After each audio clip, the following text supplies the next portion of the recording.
right, here we are at Wellington's victory. It is a Thursday, pretty day, but it means that it's going to be a while before the next video. We're here at, what, 2:30? A couple more turns before the Prussians come in. What do we got going on? Well, the Allies are doing quite well here still, pushing that their right flank forward. Huguemont probably just not going to fall. Well, okay, so here's the thing. The French have taken it. They got the points for it. But it's not like what's there is just going to easily disintegrate. How did I get the points for it? I did not.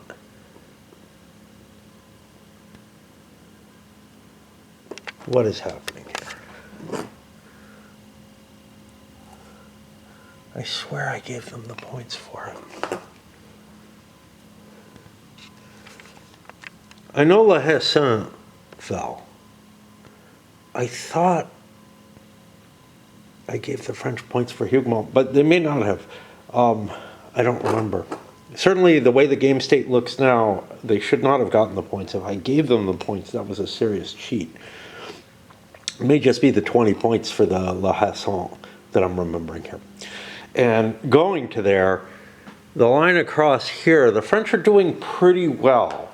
The Allied line, especially up here, is weak, and both sides are having trouble coordinating their units so that they, getting leaders in places where they can command their units and making sure their units don't rout off the map and shit like that. The French have an advantage here. They kind of have interior lines, which caused them some disruption over here in that units are running in directions and ending up, on the wrong side of other units. But in terms of overall for the game, those interior lines, even if they're kind of mellow, are actually kind of helping because it's easier to get commanders, into positions where they can jump from one routed unit to another or one out of command unit. I've got guys like this guy here that I need to drop a commander on. Oh, look, there's someone. 192. Where the fuck's his command?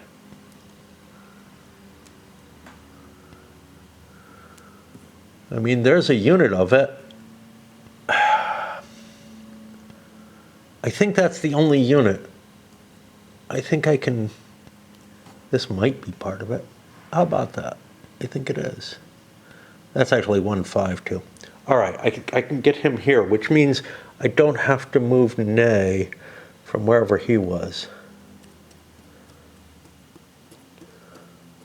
I'll keep Ney over here. Okay. Actually, yeah. 1, 2, 3. I need to be one over to command that unit. Okay. Although that's first cab. That's like, I don't know. That's got no commander, so that's not a bad place for him. French are beginning to commit a couple of reserve divisions. One from 6th Corps, one from 1st Corps to get into place. But like I said, the Prussians are coming, which is why the, what is that, the 1st of the 1st? It's the 211 and 111, yeah. It's the 1st Division of the 1st Corps, which should be pretty decent. So sending a good division this way to take advantage of the outflank that's happened, or that looks like it's developing, although these are kind of anchoring things, is not a bad choice because it gives them the flexibility to deploy against the Prussians if need be. I don't feel like I'm getting hammered too badly here. Yes, the Allies are getting the advantage, but if I can break through here or something, that's going to cause a lot of problems, especially with another division coming up into the center from the reserve. Point-wise, I've got 130 to 136 to 204. So yeah, the Allies are a lot closer to breaking. They start out closer, smaller army, and some of their points are based on the geographical locations, and one of them has already fallen. And we see that. Getting that out of the way makes for a really nice position for attacks, and then these are still problematic. They're not worth anything. My infantry is coming around. We've got a little cav duel developing out there. That's really about it. I have not committed the guard yet. Artillery is running out of ammo on both sides. Now, if I bring more units in, more artillery comes up. I have also got artillery, for the French at least, pulling back, that's out of ammo. Might be able to reman this gun, might be able to move artillery pieces around. I may actually abandon a gun once I get it into a safe place where it won't get captured. Anyway, I will probably play some before I go dancing on Friday, but I can't guarantee anything. It's just, you know, the way life is. It is Friday. Beautiful day. I'm gonna go dancing, so I go for a walk, but it's dark already when I leave the house now. I'm gonna try to do something outside, probably some yard work or something. Because there ain't gonna be a lot of these left. We're coming to the big dark. But in terms of, I think my output on the game is going to be a little slower. By the way, somebody mentioned there's a Kickstarter at this point for Stellar Horizons 2. I'm hoping it has a follow-up, that it's a follow-up to the main game, so that I can play one after the other and give me a reason. I don't think there is, because there's like 7 factions or something like that, and I don't know if they're nations or whatever. But it's a outside the solar system exploration type game, which, you know, kind of like I'm trying to remember what the one is I just played recently. I mean, High Frontier covers that kind of stuff in its own way, but yeah, very, very weakly. There's a GMT one that I really didn't like how it turned out later in the game, and I really, really like how Stellar Horizons works, and so I'm trusting Raider and going with picking up a copy of that. Even though it's Kickstarter and I don't like Kickstarter, apparently Compass Kickstarters are like, yeah, we're ready to charge, more or less. So it'll be shipping in January, supposedly. And I'm like, well, you know, if you're that close, I can track it. Because I really do like the game, and there's no cheaper way to get it right now. I guess you could have supported it on their website, but I wasn't aware of it. Okay.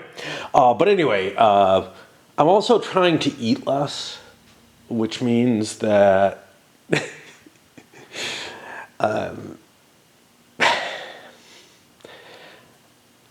at least right now, I may be feeling too hungry or hangry or whatever to really play. Like, I can go outside and I can do stuff. That's no problem when I'm hungry. In fact, that's the best thing I can do. I can sit in front of my computer and allow myself to be entranced in everything by whatever I'm watching. And that's kind of difficult just because of the habit of eating. But sometimes I know that I get really, really kind of distracted and unable to think properly when I'm, you know, like, the only thing I can really compare it to is fasting, but I'm not fasting. I'm just cutting my eating significantly. But like, I'm used to being hungry when I don't eat as much as I'm not eating now or whatever. I may be over the hump already. Anyway, today, it's not going to have too much effect, I think, because it's only the first couple days that are problematic with a fast. So, but, and, you know, I'm going dancing tonight. I feel fine right now. I actually think, again, I think I may have gotten over the hump already, but we'll see. But we're starting a new turn here.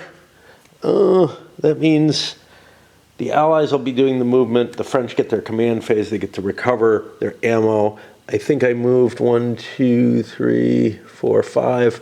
I kept an infantry unit within range of all my skirmies so that they can, skirmies, whatever, so that they can recover their ammo. This is not a great time for command. It's not terrible. I'm on the second turn, so if I do want to unleash more troops, I could. But I feel like I've unleashed enough for now. The only thing I'd really want... Oh, I want to unleash these. I got to bring those into play. Okay. Tweezing in to get your ammo depletion marker out. If you accidentally flip it, you get an extra skirmisher out of it.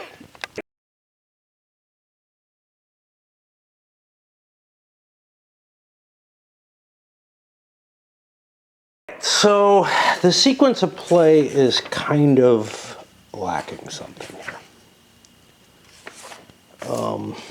Let me find it. French command phase. The French player must announce and execute command decisions concerning commitment of French reserve forces and or initiation of any French cavalry charges. I don't know if there's any implication of sequencing there. If there is, it's that you can make the command decisions first. So I could make charges with these. I checked under cav charges. It's not made clear there either whether one or the other should be first. Leave it up to the player, I guess. But that's the kind of thing that you kind of expect to be spelled out. If you put two things, one that relies on the timing of the other within a certain area of the sequence of play. The game's pretty good about that in general. I find it kind of strange that it doesn't cover, that it doesn't explicitly say something about this anywhere. Just a weird little picayune point. But again, I think my natural inclination was, hey, you're ordering these guys into the fight, and then you're prepping the charge, like they're not able to charge until they're ordered into the fight, and you might make an argument that like it's going to take more time. I didn't expect to come across it not being that way, which is why I looked it up and was somewhat disappointed to find that it's not specified, because my gut would tell me, yeah, you wouldn't be able to do that. So I also will be launching some charges. I've got one cav. I've removed some of the disorders already, unfortunately, but I've got one cav here that is able to charge as well. I've got to look at it and think about it, but that can put a whole bunch of units into threat. On this side, I think I'm going to see cav charges over there too. The French are positioned for more, but over on this side, I'm doing two kind of interlocking charges, one from this unit and one from this unit. Now this unit's problematic because he gets shot as soon as he moves out of that space, but he's got the opportunity, well, he'd get shot in a couple of spaces if he does that. He has an opportunity to get a flank attack, assuming this doesn't form into a square. And I just wanted to take that. This unit is really weak. It's 2 units, a strength point each, but, you know, I think it's worth it just for the disruption of the cav attack, even if I'm going to lose those strength points. Even a very small cav attack can cause disruption to the enemy forces. It's going to slow them down. It's going to cause some good impacts as far as I'm concerned. I don't know. I really don't know, you know, how worth it is, but I need to do something there. I probably need to commit more forces, but it's hard. It's hard. I want to win the battle over there. Oh, this is not such a good place. All my charges would be uphill, except, well, I could make a charge here with this unit to here. That would not have to be uphill. I can use the leader relay to bring this unit in, but I don't have my units stacked properly. I only have one decent sized unit, which could hit this, but it would be an uphill attack. His morale check is not bad. It's a 5. His cav's reasonable cav like mine is. It's good quality stuff. and without any hits against it or anything, it's not going to have a difficult time making its morale check. So I'm not going to get a disorder bonus or anything like that against it. I think I've got to forego launching these attacks and give the initiative over to the allies. That is somewhat problematic, but here's the thing. I've got an opportunity charge that comes when they start charging in. Again, the countercharge rules are missing from this game. They're in Navy versus Wellington. I'm not sure they're necessary. Anyway, getting on with my... I think I've removed all the disorder markers. It's hard to find them, but getting on with my rallying. And I'm already feeling it. You know, the precision work of like going in with the tweezers, flipping this counter, that counter, that counter. It's just purely mechanical. It's not like I'm really using, you know, my brain to think it all, but it fires up the brain, the focus, all that on doing something. And the brain eats up a lot of energy. And I think, you know, when I'm used to having, it's like it starts eating up its energy and it does this quick check. Hey, how's the tummy doing? Is it full? Because it really should be if I'm doing this. Just because that's what it's used to now, you know? It's like physical labor. Yeah, I don't feel it there. I don't feel hungry. If anything, I feel less hungry. Going for a walk, I feel less hungry. Once I get home, and I've been home for about an hour, it might settle in. Sitting in front of the computer, I feel it, but most of that is, you know, I'm able to kind of blank that out. I don't have to do anything. I don't have to control my digits carefully, you know, or do any real thought for the most part with anything else I do in life. So it's not a bad time. It's just I have to be more careful. I got to get these dice off of here or else they will confuse me. I've got that there. I'm worried that I don't get back to this. You know, it's like 1 noon. I don't know. I can't tell time anymore because it's off from my clocks. When everything's in alignment, I know what time it is. And I will probably be back again later, but I don't know. A couple more loads of mulch. It's just shit off my roof, basically, that I allowed to start turning into soil. Ate, I guess, my first real meal today. I had a snack, and I've been trying to avoid snacks, but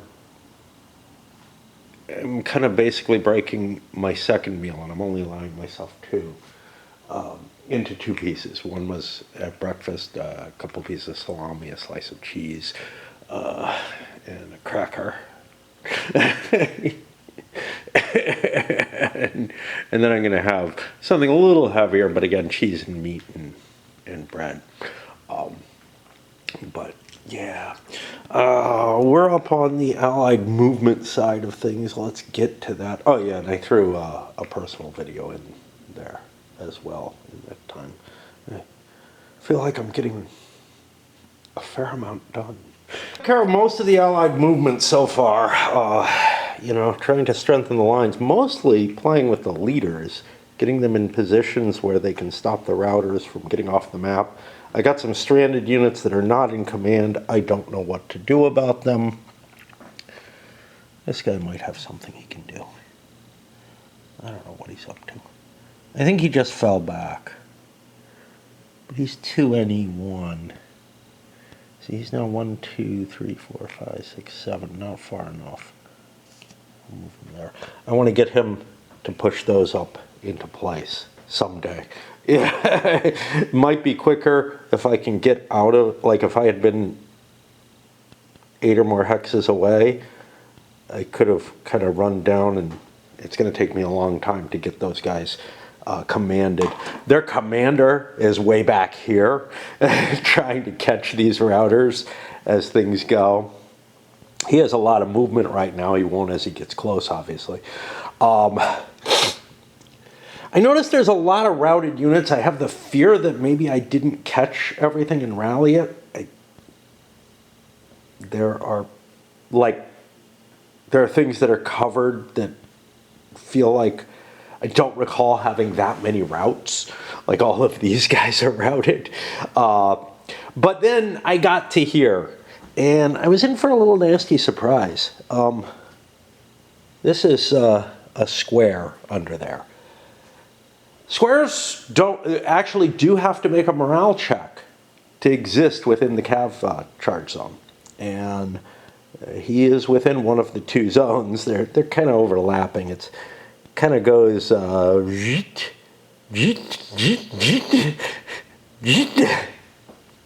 that whole blob there is under threat. But yeah, I would expect that a square could maintain its square without the possibility of disorder, but I can see the argument the other way. They don't get a morale bonus or anything like that. So yeah, that's kind of nasty. And he's actually in a medium zone. So he's actually, I didn't even count the point against him there. I think I'll leave it alone because we got enough routed units already. Is this guy routed? He's facing the wrong way. No, he's not even disordered. He's just facing the wrong way. It's Cav that ran away while disordered, I guess. I don't know. And is going to be cycling back around. Looks to me like we can swing our Cav behind this line, which may be particularly potent. Anyway, I just wanted to point out that the fact that like a square still has to make a morale check to stay in square and not fall apart under the threat of a Cav charge. Obviously, that's the kind of rule you can tinker with if it suits your fancy. I've tinkered with things that bother me a lot. That's not one I'm gonna play with. I think that it's perfectly fine to force them to make one, but I feel like they should at least get a morale bonus for it. So in that final area, you see the Cav swinging around behind, bringing some artillery with me, trying to form up a line of, well, a set of squares. This guy doesn't have to be, he's outside the range.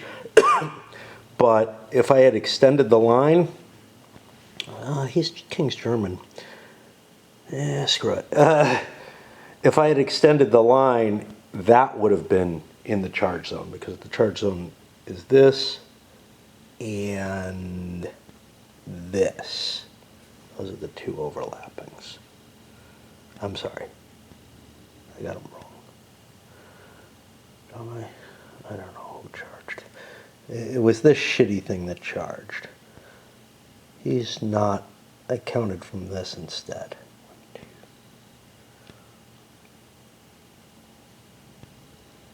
1, 2. All right, you know what? I'm going to cheat. These guys couldn't have done this, but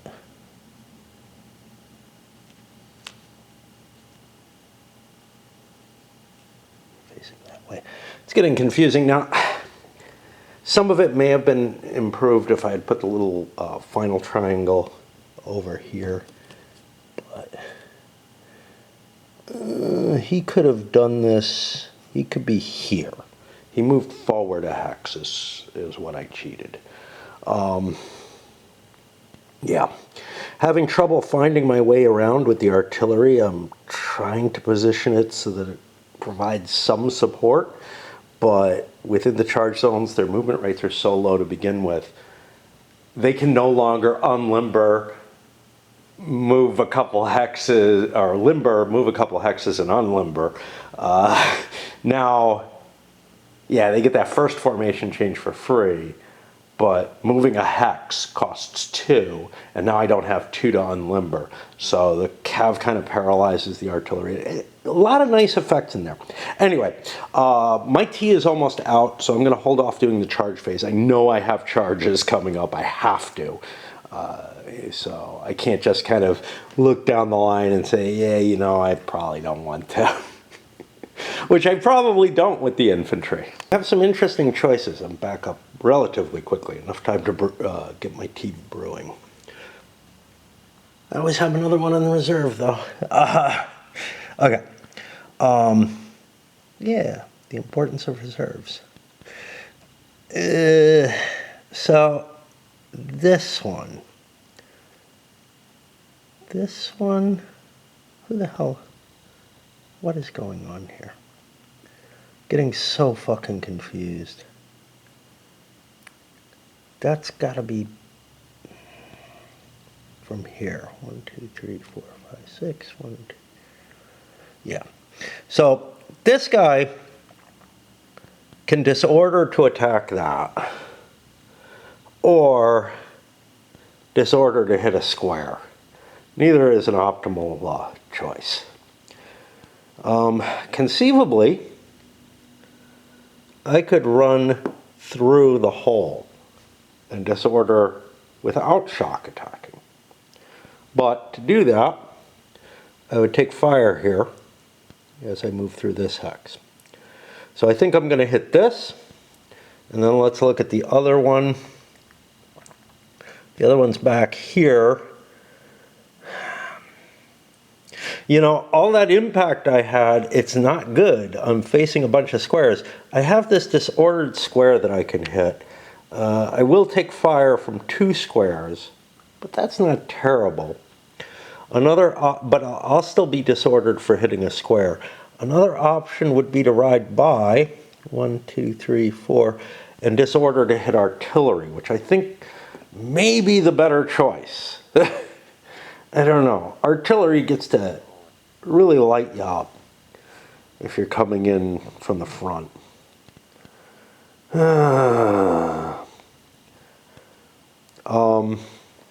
Let's look at other choices.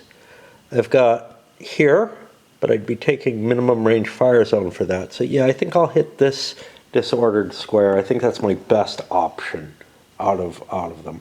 I've got a lot of bad options. The French Cav, I think, is going to be eaten up by these attacks. It felt like a good idea. It turned out not so great.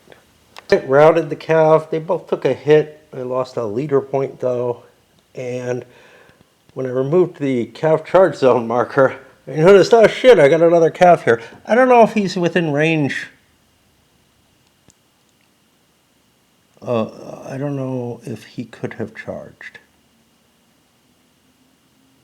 He's the 111 3 Cav, which, yeah, this is getting messy. He's way back here, and he's not stacked with anyone, so he couldn't have declared a charge anyway, but I don't know what he's doing there.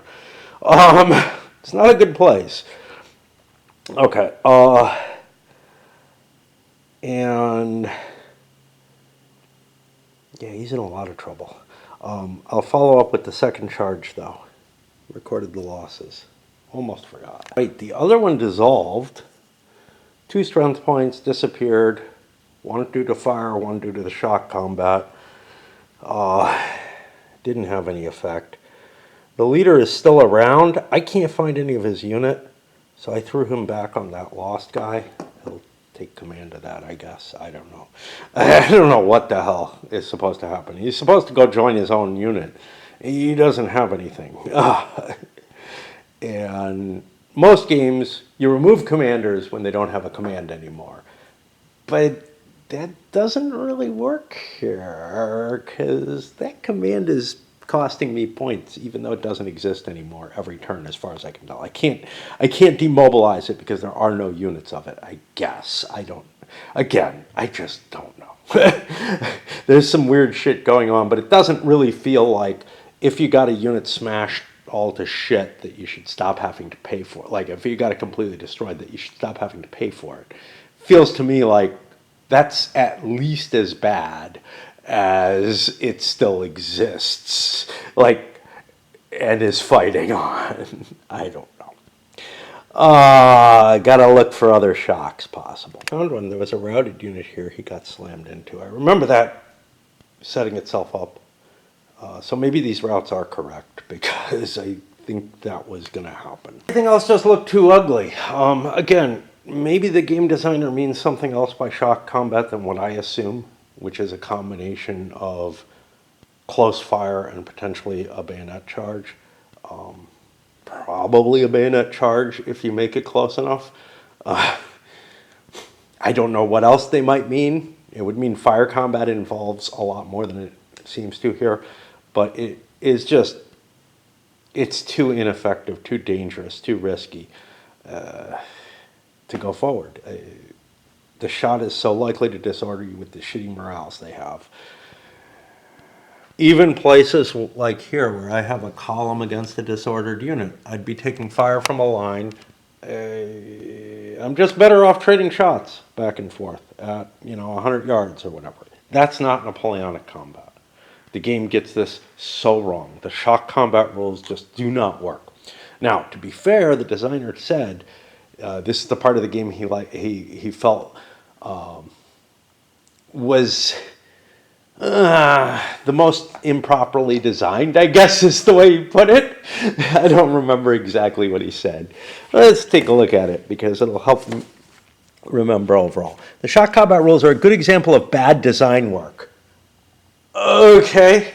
Why did it get published with him then? But he goes on. All the complexity and additional playing time which was excised by the firepower table eventually reappeared in the shock combat mechanics. Yeah.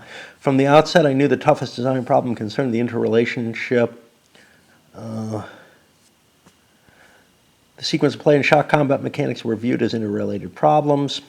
Cav must be able to withdraw from a charge before being molested by enemy infantry. I don't know that they're able to. Yeah, I guess so. The morale and mobility of infantry must be tempered by the threat of charging Cav. Fine. Cav's ability to charge must be restricted in terms of spontaneity and frequency. Sure. What he doesn't get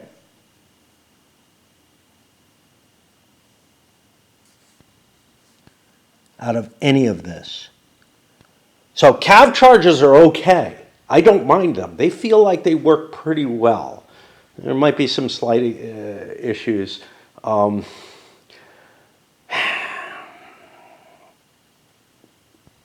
hexes feels a little too, it feels like you should be able to recall your Cav before that, but okay.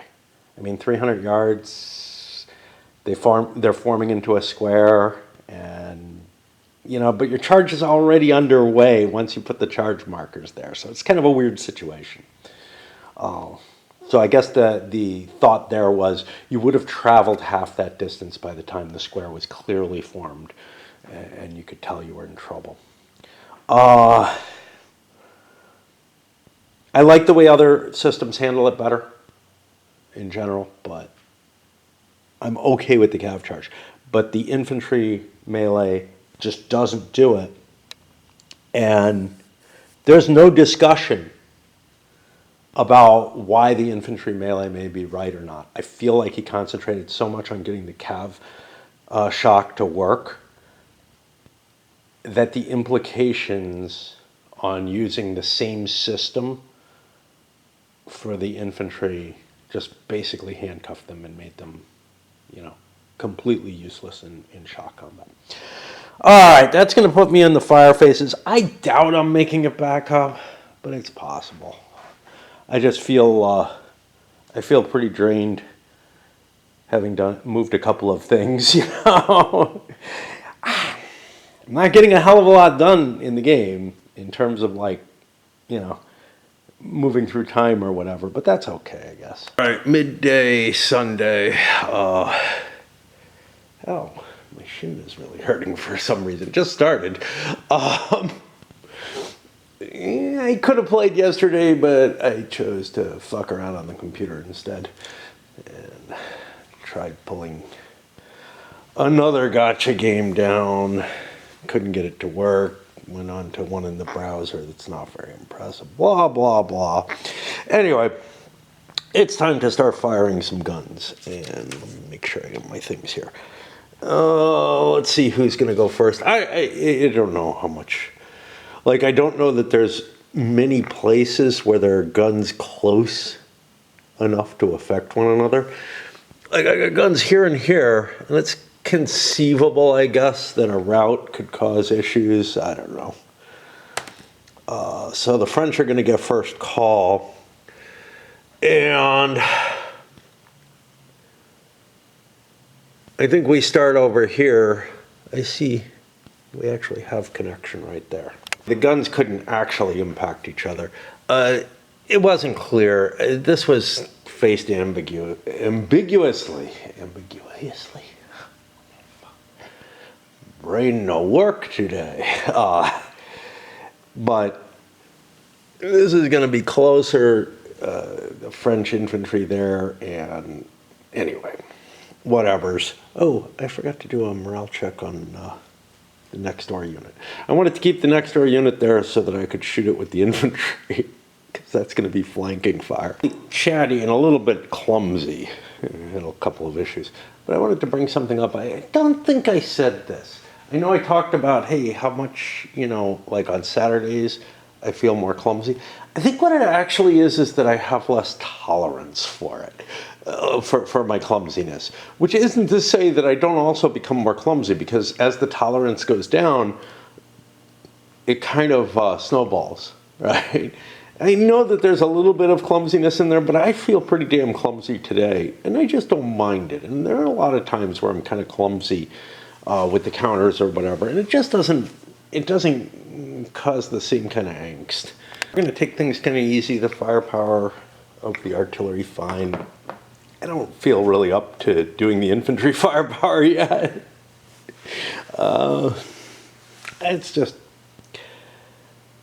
I think it's for the best for me to take lots of breaks right now. All right. I have the cool, three branches issue come into play, where I got to fire some artillery at a unit in square. It's really hard to engineer. It's like, okay, I charge with the cav. Sure, I'll form into square, but there just aren't that many artillery that get to cause a lot of damage with it. Of course, infantry are pretty good at shooting at squares too. So if we can get a little closer, the cav can give the infantry a little bit of power there. But, sort of the great threat is like, put cav in place, threaten an infantry unit, force it into square, and then bombard it with the artillery. That's, sort of the classic Napoleonic strategy, right? Well, there's not a whole hell of a lot of artillery shots available to you. Honestly, this game doesn't give that much of an advantage to shooting at squares. First of all, if you're firing at a column or, well, mass targets are pretty unlikely, but it's pretty easy to find columns to pick off with your artillery just because of the extended line rolls more than anything else, to tell you the truth. How difficult it is to deploy your forces into lines in this game. But it's also not generally all that much better. Yeah, it's okay. But when I'm looking at like, what were we seeing here? This was a 6-point gun at medium range, which puts me here.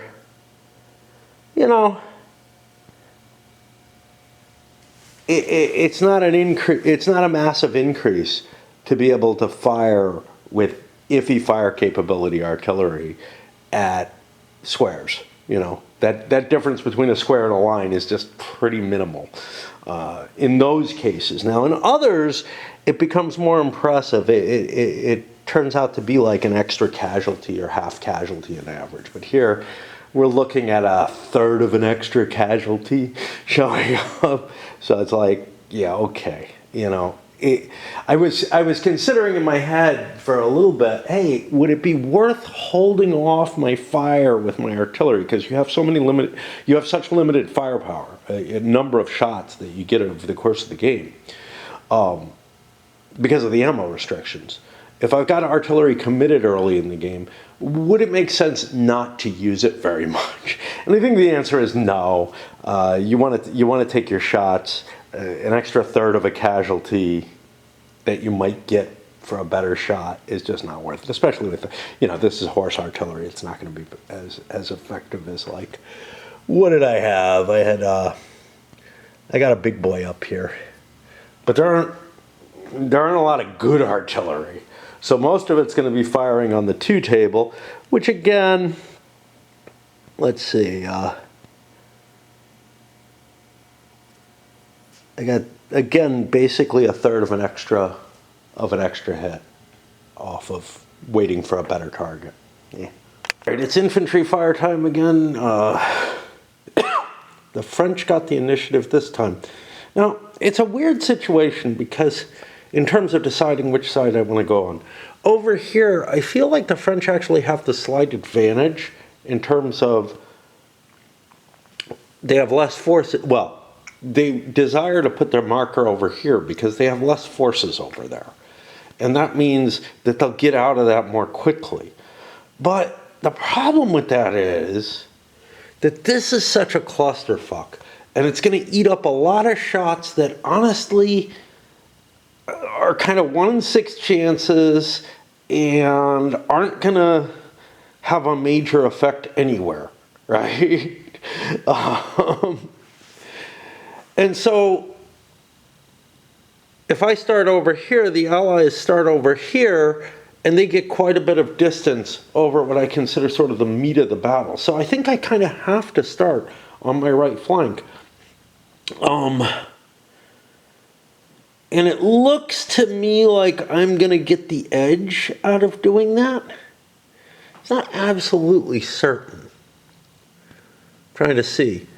Same number. I've got an extra. Yeah, I might fall behind if I go there. All right, I'm going to have to go on that side. I don't like it because, again, I get stuck in this swirl here, but it makes absolutely no sense to be the second player, you know, to be following the other player. So, like, if I pick here, I'll take this unit as my first shot. Bang. Okay, a shitty shot. Allies come back. I get another shot, and then the Allies are all the way over here. Now, I'm not getting a lot of shots, but then I want to follow up with a bunch of shots here.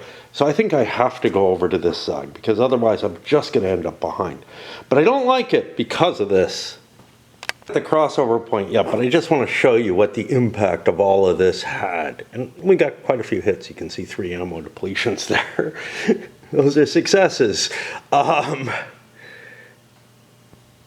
The line is meeting, you know, somewhere around here, which doesn't seem that terrible, but, you know. However, it would not have worked well had we started on our right flank. We would have just been following the whole way. And, oh boy, we got to the end of that, and I left this behind. We got to the end of the fire. That means we'll be getting to Allied command, French movement, whatever. It still doesn't stick to me. I consider it kind of the French turn, but I gotta bring one thing up. A little bit of the, hey, jitters, I had some coffee today, as well as whatever else might be in play, but the jitters and compounding of clumsiness type issue. But much more than that, I got hit with waves of nausea. And some of that comes from, I think, these glasses that I'm less familiar with. I have to walk kind of rapidly from one side of the table to the other. But also, the pair of pants I was wearing, the sweatpants I was wearing, have issues. And basically, I have them tied around my neck so that they will kind of half stay up. They used to stay up better when I did that. Now they, like, let my ass hang out, but it seems good enough. Anyway, between all the elements, I was starting to feel a little ill about a third of the way through the fire phase, and you can't stop the fire phases. Like, once you get into the infantry fire, you got to go the whole thing, otherwise you'll forget where the fuck you are. What are our loss points? So the Allies have a morale now of 116, the French of 185. Again, you know, we're at a 70-point difference here. The French are winning this battle against the Anglo-Allied army. I think better than they did historically. And again, I think that's because I came down off the hills. I'm causing more casualties by doing so.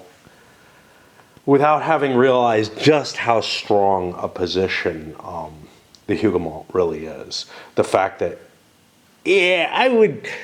See, here's the thing. If I only tried to support and keep the units, the skirmishers in supply so that they can keep firing once they get a successful fire, well, that would still expose some of my units over here. And it just felt like continuous line was the way to go. But continuous line has meant a more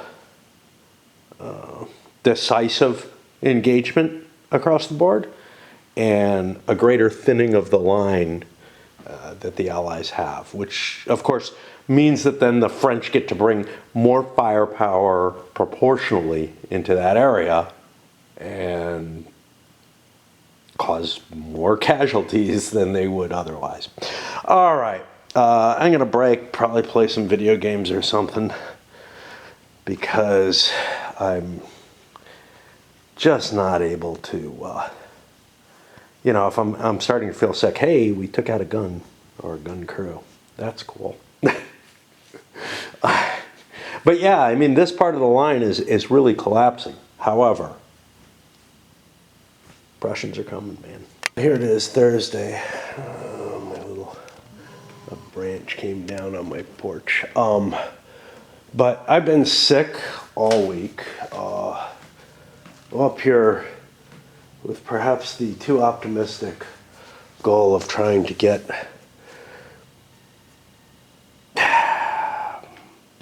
I think I can get the Allied command and rally done. I don't think I can do French movement. But yeah, I've been too sick to play, even. And this is a game where I don't have to be on camera, or don't have to have the camera running very much. I can just report back things briefly. So, assuming my nose doesn't drip too much, I should be able to get some of this done. And a couple of calf charges over here, and a couple over here. This one's really just to forestall any problems. Over here, we're trying to win that flank and, you know, see what we can do, really. Hougoumont creates this mess that's not really easy for either side to operate offensively. But if we can put a threat coming from our right flank, if we can bust up the French defenses over there, I don't know what that really does. It may put some requirement for the guard to be committed against that flank. In addition, I brought 3 new units into play. I brought some Nassau Cav in, and all of Brunswick except for their Cav. Now that I have the Duke of Brunswick's replacement, remember he died before this battle, so I'm using the reduced value. Now I do the rally, which is pretty much mechanical, but the Allies have problems with their rally. They have a lot of routing units going on. They're not more taxing than I expected. I had to do a rules lookup on routed units leaving the map. The rules are different from Ney versus Wellington. Here, instead of bleeding off a strength point each turn, the entire unit is just destroyed. Uxbridge failed to get to this unit quickly enough. I thought he had time, I don't know. And yeah, let's take a look. We got some routers heading back here still. I can catch most of them, I think. More cutting through here, over here.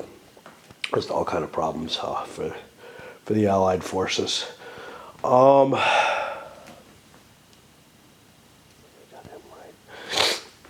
And I feel badly enough. Obviously, I wasn't going to go right into the French movement and whatnot, but I don't think I'm going to be back up here today. Just not capable. Too drippy. My head starts swimming. It's just not good. A late Thursday night, but you know, I'm feeling significantly better, so let's give it another crack. See if we can at least get through the turn. Myself, I'm in some cav zones during the French facing formation. They have to make morale checks.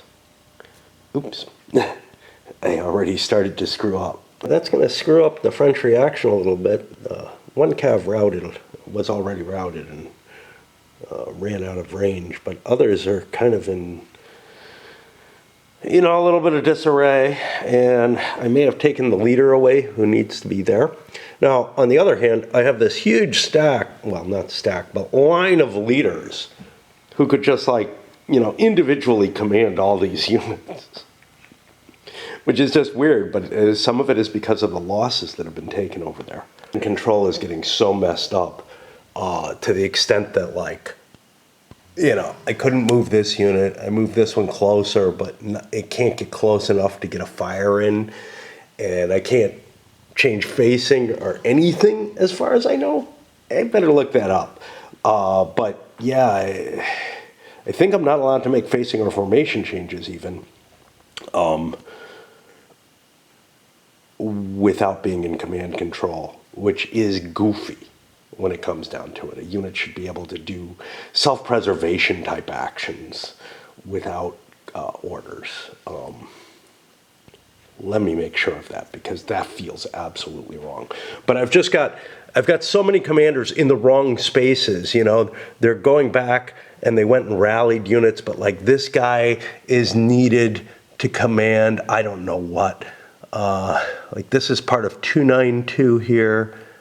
This is 192 under the 92 commander. This is 292 stuff here. Leader for 292. I don't even, he's up here, yeah. But this I think is, now that's a 152 unit. 52 is kind of up here. It's just so intermingled and so painful, and the ranges of command are so low. If you take a leader loss, your command range is probably 1, which means, it's better than being a leader stacked on something, but not by a lot, especially when you're looking at the extended lines and everything. Let me check that facing formation requirement, though. Unfortunately, my worst fears are correct. I can't even change facing with those units. And it becomes such a cumbersome thing. And there's no cheats or anything, nothing. Some games allow you to extend a command radius if it's got a small command radius, but you move the leader and he can command units as he goes. No, it's only if he starts stacked with the unit or with the unit in range or whatever. And it gets really painful when you start getting commands a little mixed up, a little intermingled. It's very, very hard to deploy them, to do anything with them once they start getting kind of messed up, especially once you get a leader loss or anything like that. Now, you can make an argument of, it's less restrictive than linear combat situations. The games that cover linear combat are you really kind of have to, you can't intermingle your troops at all. And to some extent that makes sense, to some extent it doesn't. It's but if units get flung back, I don't know. It's just really, really tough. Now, obviously, I have a bunch of leaders back here. I've moved Riley back here to get him back. These guys are all guys who belong here, but some of them may not have their command anymore.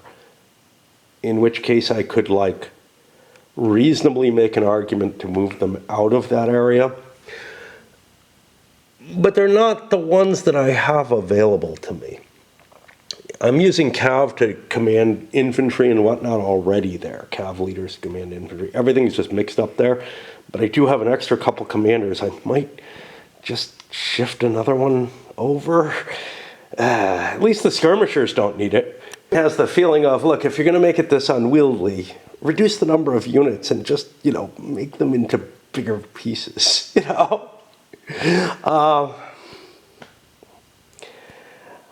I'm just not that convinced that Napoleonic command structures were this fragile. But I don't know. Let's try to shore things up along here. Possibility of a shock attack again against skirmishers. If I get in, I'm good. But the chances of me making it in are low. Also, no, I'm not good.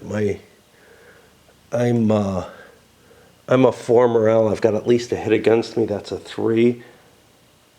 I'd be at -2, and fire would make it very likely I just fail.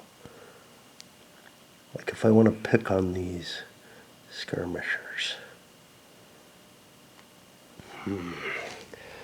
You know, it's like, yeah, do I want to take a high-risk attack? I don't think the gains are that high. Chances are I can pick those off. This unit is good enough morale. In fact, all of these units might be. I don't know, because they're Brits. They don't, yeah, they don't. They're King's German, but they don't, their line version is good morale. So, like, I'm not going to find a 5 on the other side of them. As opposed to the French, where if I find a 4 on the line version, it's probably a 5 on the column version, which means I can convert it into skirmishers. This is going to drop to a skirmisher. It's a 1 strength point unit in line as it is, with a high enough morale, but yeah, that actually doesn't generate fire. We've got First Corps cutting its way, one division of First Corps cutting its way over, heading towards the possible Prussians, and more of Sixth Corps cutting its way closer. I don't know if these are right. It looks like they may have moved.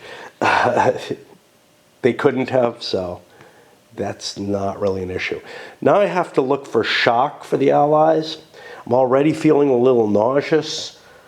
I think I'm going to break and leave it at the shock phase, because I know that there are Allied shocks, because I declared cav charges. Funny, because the nausea is from fever and whatnot. But I didn't realize that when it first came on. And I just thought it was like my glasses and the movement and everything. It's not. It's the illness, having to concentrate and focus so much makes me start feeling ill. Here it is, Friday, almost an hour before raid time. Daylight savings, the international computer servers don't really pay too much attention to that. So, I think I'm definitely not going dancing tonight. And you might say, well, duh, you're sick.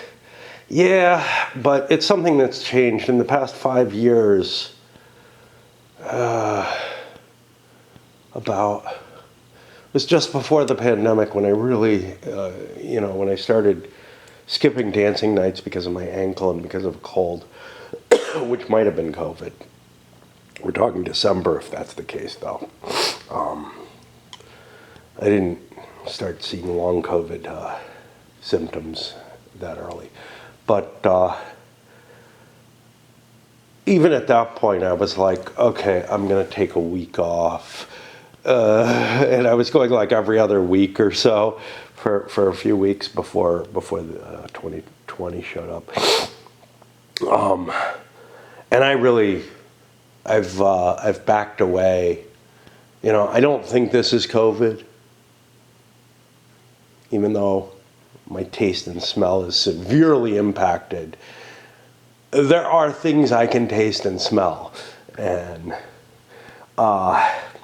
so I'm not really worried about that. I don't have the energy to like push myself to go. But before that, I would go dancing, hell or high water. I remember I had E. coli, and I basically caught it right after a Friday, was sick for a week, and ended up like, still weak from that. It can be a pretty serious condition. I didn't go to the hospital or anything, but I knew it was E. coli because I had spinach at a time when there was an E. coli breakout and I had all the symptoms of it. says the hypochondriac. But no, I'm pretty sure that was the case there. And I mean, there was another time where I ate bad shrimp on a Friday and ended up vomiting heavily, and then like after about an hour after that, I go out dancing anyway. Like I know my stomach's not in good shape or whatever. I decide to throw a bunch of alcohol on it and everything. Pretty much colds wouldn't stop me. A cold like this, I would go. But nowadays, you know, I had the excuse back when COVID was kind of a bigger fear and everything of, oh, well, I don't want to infect anyone. But the truth of the matter is I've just grown lazier. Anyway, let's get on with the Allied shock phase. I know you don't need to know all that shit, but I don't get to talk to anybody if, like, I don't go dancing. Unlike Nate versus Wellington, this game doesn't have counter charges, but opportunity charges can be made in a way that covers the counter charge situation. So I started moving Grant's cav forward here. This unit is also charging. It's already allocated. It already was in command when it allocated its charge zone, so it's eligible still. And I hit this hex. Well, I moved into this hex. This unit got an opportunity charge. I gave neither unit the impetus bonus. I figured that makes sense. Things are not well spelled out here again. But then I would advance after having driven him off with a lucky roll, whatever. It wasn't that lucky. He was attacking at 50% size. But now I'm hitting this cav unit. Now this one doesn't get a countercharge chance because it's disorganized, which means I'm hitting it at like 200%. I have +1 morale to begin with. So that'll put me on the +1. It's disordered. We both have leaders. So I'm going to be rolling over here where I can do a lot of damage to them. I get a 2, that's a DR. That's going to count as a rout result because he's already disordered. D1 does not, DR and DR1 do, if I recall correctly. But this is how you get those follow-up charges. Now, I'm not going to get another follow-up charge after that. I'm going to end up disordered in that hex because I'm not going to be facing anything. Follow-up attack here, or the second unit's attack, it was outmatched. It got countercharged as well. Hit on, I don't remember what table. It was 200%. I've got it at +1. Yeah, that makes sense. Doesn't it? Yeah. But the attacker got a shitty roll. They both took losses, and there's no follow-up to that. That's going to get rid of these. Now I have charges over there to handle. On with those. A little bit more mouth noise coming here. I want to reiterate again. You know, when I first faced Nate versus Wellington, sure, I was very new into wargaming, etc. And it caused some inhibitions. But I can remember coming, you know, even in my mid-30s, or at least early 30s, I know I played it again. And I know it didn't really, like, click with me. It may have been just the difficulty in maneuvering the pieces and getting them to do anything that was really kind of the problem. But I have to say, these two videos that I've made, well, 2 video series, right, for Nate versus Wellington and for this, these feel like the first times that I've really felt like I kind of get this system. Yeah, it's cumbersome as hell. But it is sort of, I don't know. I'm not disliking it totally, okay? It doesn't feel like so much of a burden the way Summer Storm did, that it was just unplayable. It just feels clunky and hard to go by. I have to get back to Battles of the Age of Reason, and at some point, again, I have another Labatt other than Dresda, which, maybe more than one, which I ought to also take a look at. It's kind of a, yeah, I know these are going to be annoying and they're going to irritate me to some extent, but they also give a view, Certainly this is giving a view that I kind of don't feel like any other Napoleonic game that I have does. And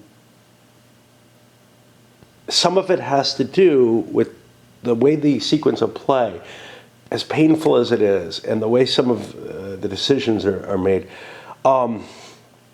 really kind of link together. It's creating a system that I think in some ways is more believable. I don't know. See, the problem with like the NBS, and I love the NBS, and I still think it's my favorite of the systems, is that in terms of being, accurate and whatnot, is that it feels like you have, I don't know, there's a little bit too much I go, you go in it, right? In the sense that, like, you do your charge combat during your player turn. And charge is such an important part of things. I'm really appreciating the way this game kind of integrates all the factors of charge in the manner it does, as opposed to like, okay, I'm going to declare a charge into there. You make a roll to see if you form square. The NBS felt a lot more like minis games do. This actually doesn't feel like a minis game, and it's because of that weird sequence of play. Like maybe somebody's developed minis games using this kind of sequence, but I've never experienced them. Okay, the ones I've experienced are always like, okay, I declare a charge, and it may not happen immediately, but it happens all kind of during your turn. Like you declare the charge. I think what I'm more used to is I declare a charge radius and that I'm charging. I put some kind of marker on something for that. It's been a long time since I played any Napoleonic minis or similar. Civil War doesn't count, but it's been a long time since I played any minis, to be fair. And the infantry makes a check to see if it forms square. And then either you move your other units or the charge is resolved immediately. I've seen, I think, both kinds of systems. And then the charge is resolved with all other shock combat. Kind of like, you would see in a TSS type system. There's something really, really clever about the way the interleaving actually works here. But I don't know that it's worth the cost. I don't know if it's that much of an improvement. But it allows players to do things like form square in the standard order. It doesn't become check to see if you can form square. It's essentially that, because you've got to make a morale check. Your opponent declares a charge. You've got to make a morale check before you do your movement and whatnot. But then in your movement, you can try to do things like form a square or try to run away or something along those lines. And you might be able to outrun the cav if you're at the edge of its charge zone or something like that, which can cause all kind of interesting disruptions. And it's just stuff you don't see in any other system I'm aware of. That it's really like generating some little edge case stuff that I really, really think I like. I also like the fact that you have the continuation of charges. If you hit a unit and there's a unit right behind it, you hit the unit behind it. I'm not sure the impetus bonus should count there. Like, something is broken from the cav charge when you do that, but this game allows for it, and it's a minor thing. The other option would be that the cav is disordered when it hits, which would be really horrible. And anyway, let me get to that other one. I just wanted to point this out because whenever I find something in a game that I feel is working a little bit better than everything else, it's a very rare thing. Quite often, the changes from the sort of established norm are usually like, okay, I guess, but why did you do that? But I get it here. I get what he's trying to do in a lot of ways. And I really think this is a brilliant design in a lot of ways, even though I'm not sure it would be, I'm pretty sure it would not be my choice, but it is revealing some stuff that I wouldn't see otherwise. Just to babble more, boy, I want to avoid doing those shaft charges. They're involved and intricate. Those shouldn't be too bad. You know, a lot of times people complain about, you know, I say, I'm going to learn things from playing my war games. I expect them to teach me things. That may be an unfair statement. I kind of more expect them to show me things than to teach me.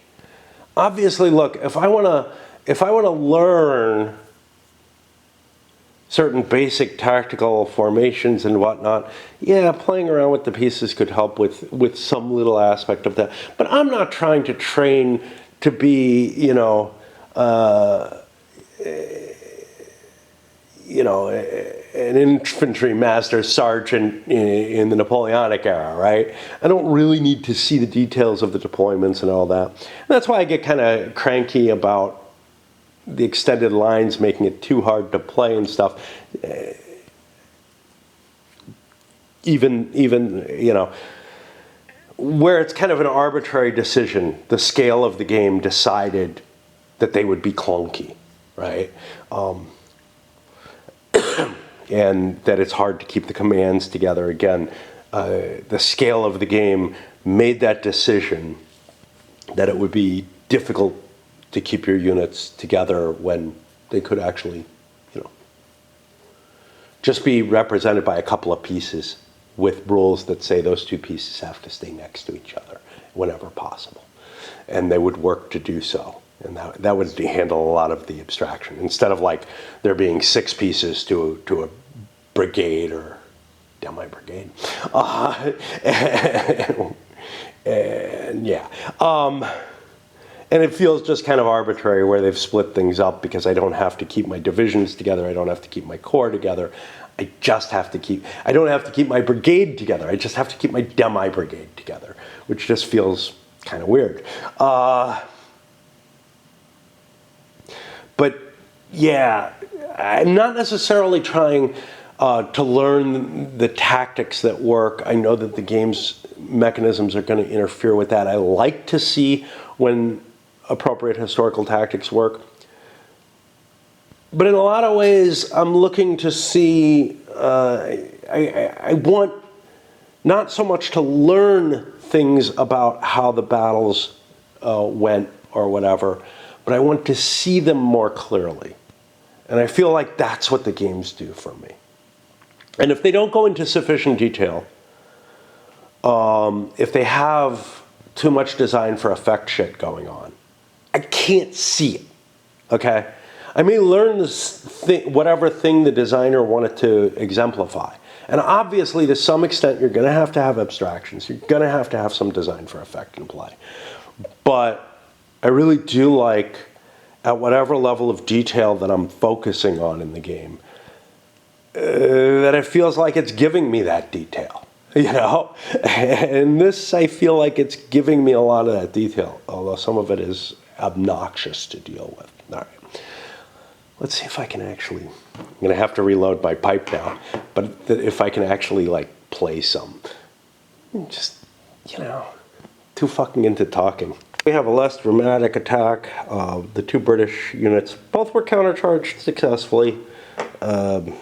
Ended up driving the French back with disordered retreats, but the British units end up disordered at the end of it. That's going to put us to end of turn. And where are our points at? 110 for the Allies, 180 for the French. Again, that big 70-point swing. You know, if the Prussians don't show up, if Grouchy does his job, whatever, the French win this battle. That's almost certain. But we're not playing that history. Okay. Felt a little nauseous again. No biggie. it's just, when I concentrate, when I have a fever, that's what happens, apparently. But we're going to move into, the 245 turn? This is the last turn before the Prussians start showing up. Good thing I have a division moving over to cover. Good thing I have some cav there. I'm not going to want to activate more units and pay the morale cost early. I still hope to just hold the Prussians off while I try to continue hammering the Allied forces. I may have trouble though. Even if I beat the Allied forces, if enough Prussians make it on the board, they might be able to beat me just because they're going to be coming on with full good morale. Anyway, we'll worry about that when it happens. It is definitely a closer run thing than I expected. But, despite the advantage that the French have over here, I feel like we're going to probably end up with the French being beaten again. This makes the early start so important. And the real question is, I don't know the answer to this. When did Napoleon become aware that Grouchy wasn't coming and that Blücher was barreling in? Because I think that is actually what triggered him launching the attack. He was not happy with the ground conditions. And the artillery, mainly because it would impact the capability of his artillery, and that's covered. If you're playing that early scenario, there's a reduction to the fire capability of the artillery, and I think Cav can't charge. It's just you're taking away the capabilities, of a Napoleonic era army in a lot of ways. And what are you getting? You're getting a line of infantry facing each other, which should be a big advantage for the defender. Really should be.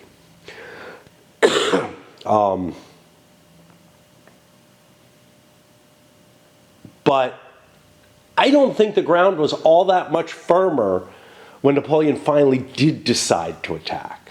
That's the problem I have, right? Is that sogginess was still partially there.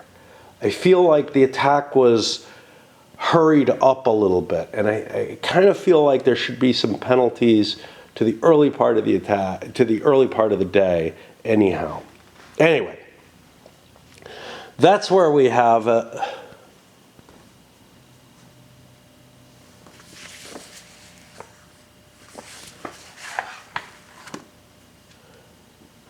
And I'm just wanting the company of a camera right now. So I'll go play some Raid or something. There it is, Sunday. I don't know what time, about 3 p.m. or so, which is like late afternoon nowadays.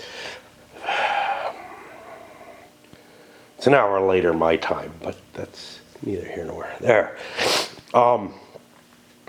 It's really hard for me to come up here now. It really is. Yesterday I don't know if I was really too sick. I felt bad after I played a little, and that was enough. Today I woke up and I felt kind of normal, but I'm obviously still sick. Like cough, sneezes, stuff like that. Not sneezes, but running nose. And, now after I had like a little bit to eat, some cheese and salami, I'm feeling a lot worse. Now I'm going to try to push in a little bit. We're on the beginning of a turn. It is not a special turn, an hourly turn. And that means we start with French command and rally. That may be all I can do. I don't know, because I've been getting nauseous whenever I try to play this, as opposed to I can sit in front of the computer all day. I've picked up another gotcha game that I'm playing since I got sick, and that's another part of the problem, is that like, oh, now I feel committed to doing that. I don't think it'll actually hit me the way Raid did, though. Because with Raid, they just have a way of like making it so that you can play a lot of time off just, you know, the freebies they hand you. This game kind of allows that, but there's less decision making, I guess. It's all kind of, oh, you got one team, you know, for a lot of, for the game that I've been playing so far. It's hard to get new characters. And it doesn't feel like there's any particular advantage to configuring your team with particular characters. It doesn't feel like there's special gear that does cool stuff that's particular. It's just really kind of a low-end crappy one. And in the past, I've always used them as sort of a I'm bored and this passes an hour or two of time. Quite often just like it allowed me while I was working to have a little break, very little break, where I just swing from one computer to the other, make some little decision, click a couple buttons, and then go back to my work. And, you know, just kind of like getting up and having a stretch or something like that, but mentally instead of physically. Although I'm sure the stretch would be better. Anyway, let me get to playing rather than babbling. It's just, you know, again, I've got nothing else to do except talk to you guys on the camera. And I really kind of don't want to play in the command phase. And I doubt I'm going to actually activate any commands because it's the turn before an hourly turn. I don't like mechanisms. Like, I don't like the impact that a mechanism like this has, where it's like, oh yeah, I wouldn't want to order them now because I'm going to pay the price later. It's sort of a, yeah, this is maybe not the worst turn. Next turn would be the worst turn, but I want to give my orders on, you know, specific turns within the hour, not certain others. Now, obviously, if things are clear and I absolutely need to direct more forces, I'm going to do it, right? Like, you know, it's not like, but there's this, let's save as many points as I can. Can I delay? Can I drag my feet a little bit because I'm not going to get that many turns of movement, etc. But outside of that, the French cav is mainly in disarray after the cav attacks that the Allies made. However, I've got one here where I'm going to be able to make an attack on artillery. Usually not a great idea. They're always ambiguous, man. Everything should be disordered in this game because I can't keep units facing the vertices very easily.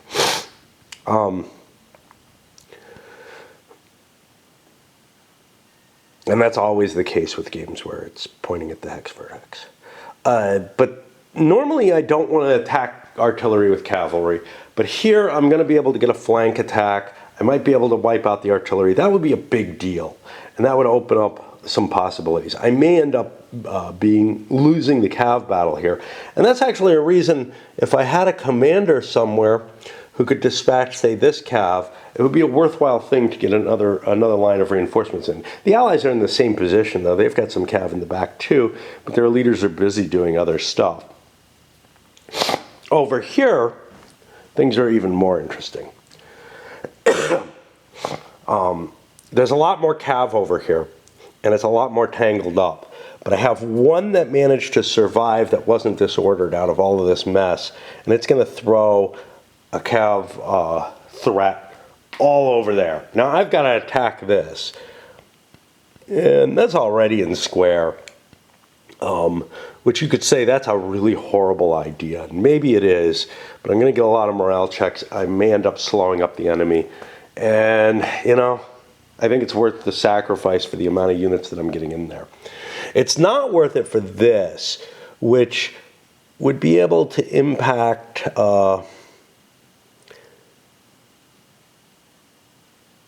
this artillery, in addition, and this unit.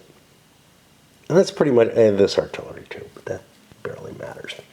This unit will probably be able to make it into square. If it disorders, it won't, but But the other unit is already in the square.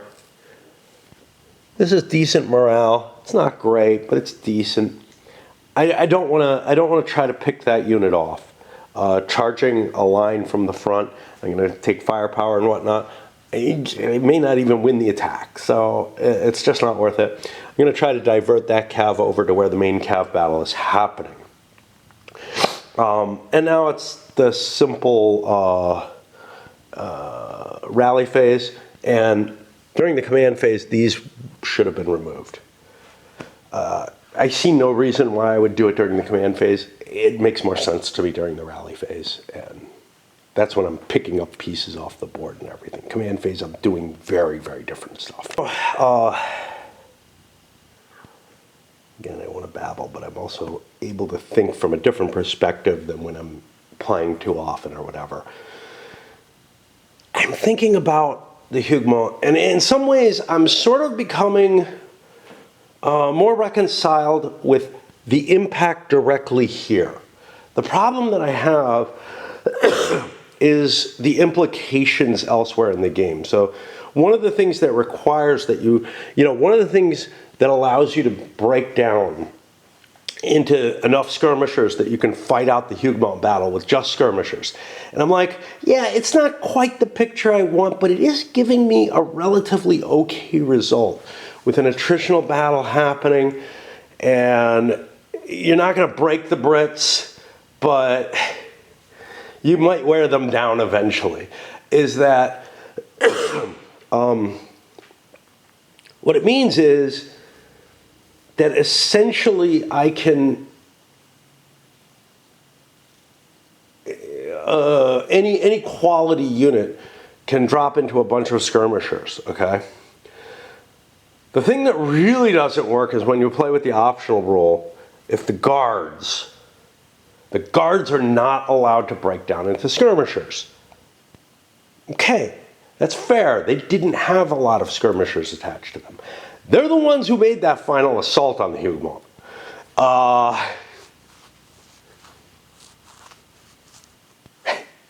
You can't do it. You can't do it with formed units. To me, it's almost like instead of using skirmishers to generate something that I think is accurate enough or believable enough or whatever in terms of the fight for the Huguenot, it has infected the entire game with this, you can create any quantity of skirmishers you want. Ney versus Wellington modifies that by reducing them so that each unit can only really drop one, except for the light units, which is more sensible because the lights were trained to break down, but they were also useful units on their own. And it's all sort of this mix. It's like, yeah, if you really needed a lot of skirmishers, if you were fighting in the woods or whatever, you would break down the light units. But in a normal battlefield, you probably wouldn't. You would probably use the lights like regular units. But the system just penalizes regular units so much, especially in this one. I didn't feel it as much in Ney versus Wellington, and I can't put my finger on why, because it doesn't feel like there's a rules difference. I think there's a little numerical difference in the quality of troops or something like that, along with, I mean, there are some minor rules different. Anyway, again, way too chatty, but I feel like I have to grapple with my attempts at having some insight at this game. Oh God, the Cav battle, the amount of disorders and routeds that it puts all over the place makes the rally phase more of a pain than it usually is. Already I have to pick through and look, quite often there's a leader on top of something. I need to do the disorders first. I could just do that section beforehand, I don't know. Doing just the rally phase, it's such a painful mechanism in this, and it's because it's the amount of counters I have to flip and turn and all that kind of stuff. It just feels worse than in most games I'm used to. I'm not sure, but add to that, I don't know if it's the glasses, I think it's my being sick, but again, I'm feeling nauseous after coping. It's like my brain is not not handling something correctly. I don't know if it would work better if I switched glasses. Here it is, Monday. I got a few little friends down there. I don't know if you can see them. A whole little family of deer. Maybe more than one. Because I know the doe is down further. Ah, wait, I see some antlers down there. Ah, shit, man. Let's catch some of this. We got a whole party. There's got to be at least 5 down there now.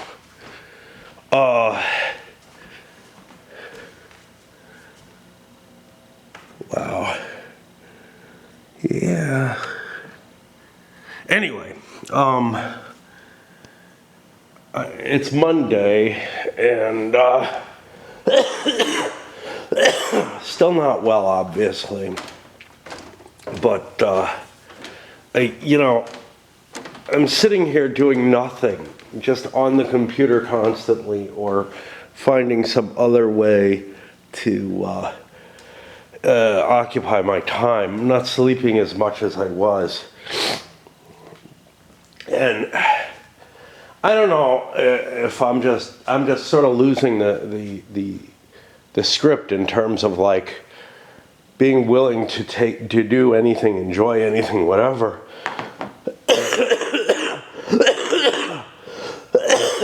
Excuse me. Yeah, this happens. It's a chronic bronchitis. Long before I started smoking, I think I had illnesses that, I don't know, I grew up without really believing, well, not, without engaging all that much in modern medicine, and I think something bad happened at some point or another, and a cold just turned into something much, much worse, and, never went to the hospital or anything, where I guess other people who suffer that kind of thing find out how bad they are. My first girlfriend had pleurisy. I wouldn't be surprised if it was something along those lines. But colds just settle into me, and then, they stay as a cough. But, yeah, I'm feeling this real, I feel like I'm just declining worse and worse, and unwilling and unable to do anything now. And I force myself up here, and I'm like, okay, well, I'll do another little step. Although it's a step that's bigger than I really kind of want to do, because I got to do the allied, do some morale checks for those charge zones, and move them. And I know I'm going slow as fucking molasses here. I just can't help it. I come up here, I start feeling, nauseous or whatever, and I don't want to come up and spend another, however long it takes me to do even just a small segment is enough to make me feel bad. Without expressing it in quite that way, there's a certain, I don't know if I want to call it, something says to me to say beauty of, but I don't know if it really is. The way this system handles through the sequence of play certain aspects, but it comes with a serious price, which is that until you can internalize it, and I don't know if I ever can, it's going to be problematic. And I'll give you an example. I made this calf charge attempt here, okay? And of course, I completely forgot to roll for a morale check on the calf charges. I roll on maybe half of them. They're very likely to make it. This one probably didn't need to roll. No. But it's something that I just keep neglecting. With the idea that, oh yeah, I'll come through and I'll hit this artillery in the flank.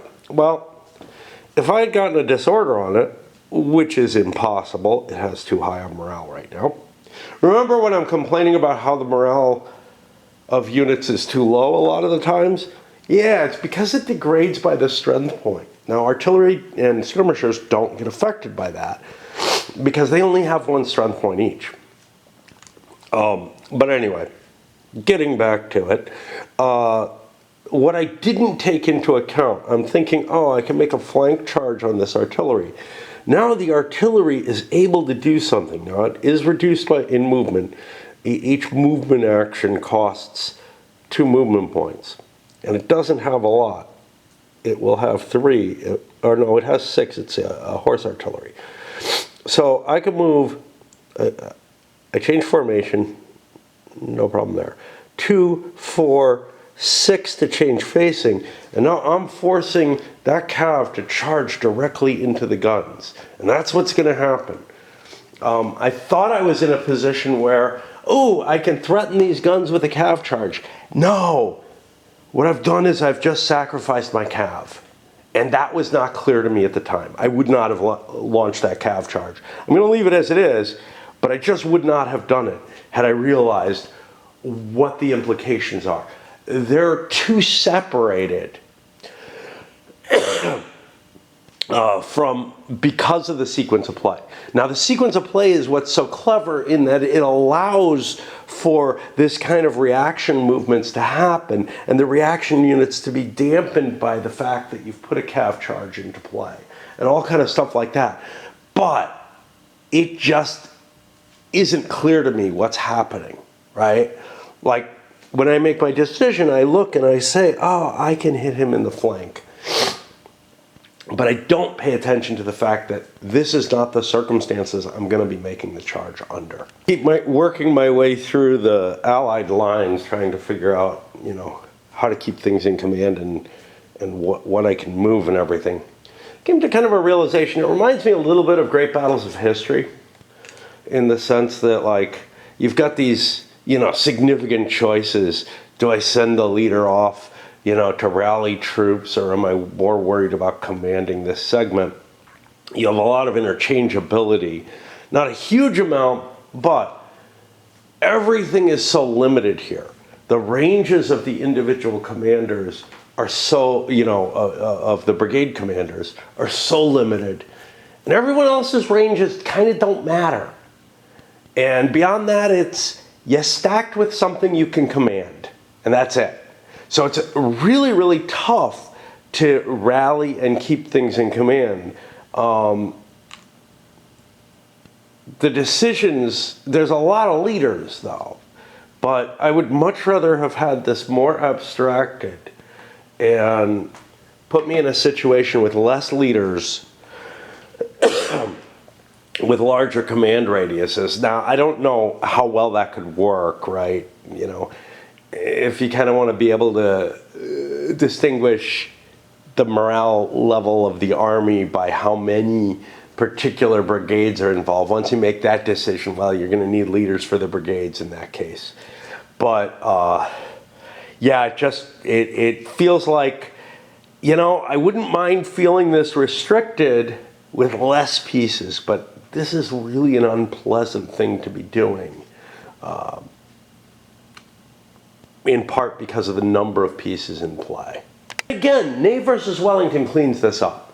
It makes it a lot more playable. I don't know, you know, is there some loss of historical accuracy because of it? I'm not convinced of that. I'm not convinced that the command decisions and rules in this game are appropriate. I think they may be too stringent. Continuing on my, you know, movement operations here, but you start to realize, hey, you know, I've been concentrating on that this part of the line is kind of weak, but that weakness is actually exhibiting at its worst right here to the side of the Huguenot, where the French were coming around the flank here. Now, I've thrown some skirmishers behind this unit to try to defeat that. I've thrown a unit that's part of this line there. I'm also committing these Dutch, and they're kind of hurry marching and leaving a couple of their buddies behind. This guy can command them, but he's busy rallying units, so he can't actually do anything with them. He'd have to step on them and spend, you know, he has to move to beyond them and waste a whole turn doing that. And he's got 2 units that are routed to do so. I could have flung him back to bring his reserves up, but I think it's more important to try to patch this and just leave these guys. I've got a number of these kind of forces back. They're usually routed units. These are reinforcements I'm bringing in. But here I'm trying to rush some forces there to get a grip on that hole. You know? And it's kind of an exciting and interesting situation happening there. And I'm, you know, kind of keyed up and happy to see that. The way the command and the rally phase, the rally follows the command, I'm in an ugly position. Otherwise, I would have been in a charge zone, right? Got some disordered cav here. I can't get out of here without triggering an opportunity charge. I don't want that to happen. That's going to really fuck me up. It won't happen if I stand still. If I'm very, very quiet, they won't notice me. And I can try to bring other units up. But these guys are not going to be able to... Oh no, it's by fire zone, isn't it? They might be able to rally. I'm not sure. And for illness, for whatever reasons, I'm too uncomfortable to keep going for a little bit. So I finished the movement. I'm ready to go into the shock phase. I don't want to do it yet. I'll probably get that done sometime today. Can't make any greater promises. I'd like to at least get the reciprocal fire done. Allies over here bringing some cav in to help support this unit and maybe be able to extricate him from this ugliness. I don't know. Again, I haven't internalized things, but I should be getting a charge zone generation very shortly, which could cause all kind of disruption up there, right? Placing some artillery to help support there. Building up the line here. I'm not really focusing so much on destroying those units anymore and breaking that position as forming something solid for a later advance. These square markers, again, they're to indicate that that whole command is just avoiding the extended lines. They're able to do that. Skirmisher situation, I've spread out a little bit more, hoping to get the advantage. Feels like the French got the advantage most recently. Again, these guys coming in. Wellington went up to rally someone rather than try to activate units. I looked and I'm like, I can't afford to do it. And this is a weird thing. This used to, I know I gripe about it, but it used to really upset me when one turn was not like another for no discernible reason.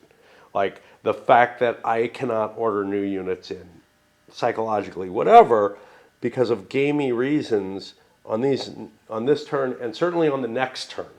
And that's the whole thing. The next turn is the absolute worst turn to order new units into play. So yeah, let's go rally this unit, get that moving. In my next move, because my rally happens between those, again, I've got to like actively think about these things, right? The line is not really becoming more solid over here. I've got like units back here that I can't move, and I can't really devote the command to do so. Although, what the hell's this guy? This guy did not move, and I paid for his command. He should probably be doing something if that's the case. I'll figure him out. He's just cav.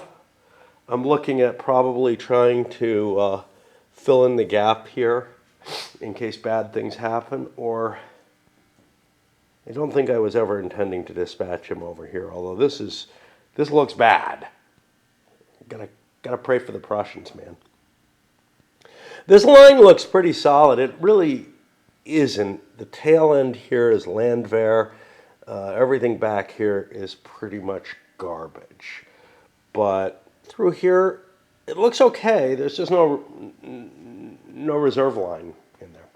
All right, let me figure out what's up with that Cav commander. Sometimes it's hard for me to see commanders because there are a lot of commanders who are not brigade commanders. Guys like Hill who are just kind of hanging around.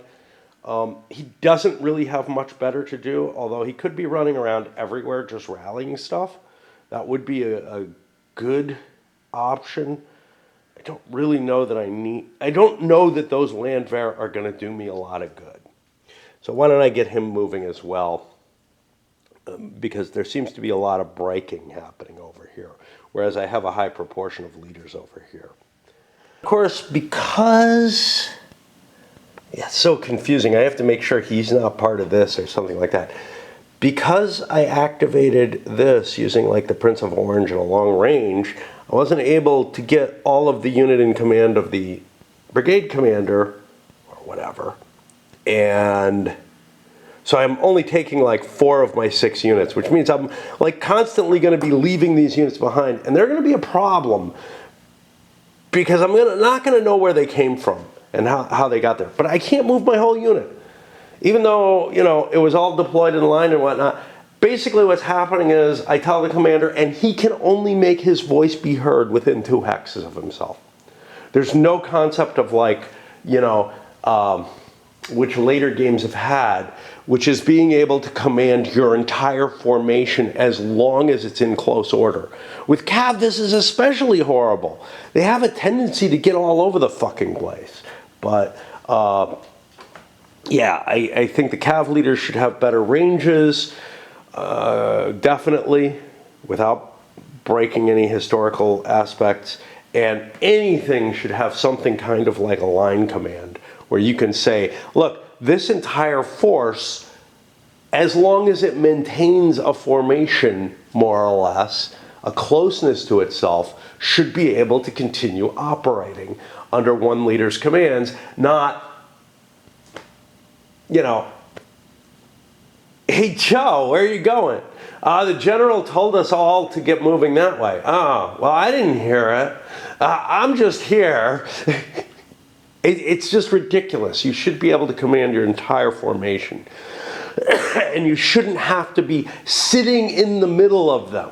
This is something I've always had against ranged command ranges in general. But there, you know, things like Great Battles of History allow you to say, okay, I'm not commanding individual units, I'm making a line command. And you certainly see it in a lot of other stuff. I think that concept hadn't quite made it onto the board gaming, you know. So it's a translation from minis to board gaming, right? In minis, it's not a problem. If the commander is attached to the unit or within range of the unit, right? The unit is going to be a stand of figures. But here, that unit is, and almost every unit has like a commander who in most mini systems who can directly command them. The unit here is spread over several different pieces. The same thing that would be like, you know, a single formation is spread over several pieces here so that it can cover multiple hexes. Well, all those pieces should have to kind of stick together. There should be rules for that. And try to get back in formation when they lose it. And they should all be in command when they're kind of close together, if any of them are in command. Just a few little things. These translations hadn't like become something that anyone was aware of, right? People who were translating, and I'm talking here with Davies and with Berg, who were doing the initial translation of minis to a board game, like trying to capture that full minis fire and movement type feel. They got a lot, right? It's around the edges that they're missing stuff, but those edges are kind of important, and I almost feel like it's silly to try to play this by the original rules, which is what leads me to really wonder why anyone would take this system unless they're heavily modifying it. And this is, you know, there's, I don't remember what it is, Winter something or another. I think it's the Battle of Eylau, being done with this system. And it's like, yeah, that's not very promising, man. This is a system from 1975, 76, right? that didn't learn all the mistakes. Like, it was groundbreaking. It was a fantastic moment in the history of board wargaming, but it seems to me that you would make significant changes. Even in the time of Ney versus Wellington, they had made decisions that there were things that just didn't work right. Now, I think they got a lot wrong in that translation, or in that modification. But I feel like at this point, we know some significant things about what happens if you're playing, a game of this, and what goes wrong. There are enough plays of this that those tweaks could be made. And I've heard nothing to indicate that it's been a modified system. It sounds like they're just pasting this system, designed for the Battle of of Waterloo, very specifically based on the terrain and the peculiarities of the situation, to a Lao, which is completely different. Yes, neither side has much visibility in a Lao. So you can't have this asymmetrical system, right? It just doesn't work right there. It didn't work right in Ney versus Wellington either. It maybe works here. Now, the interleaving of it, I think, would work in any game.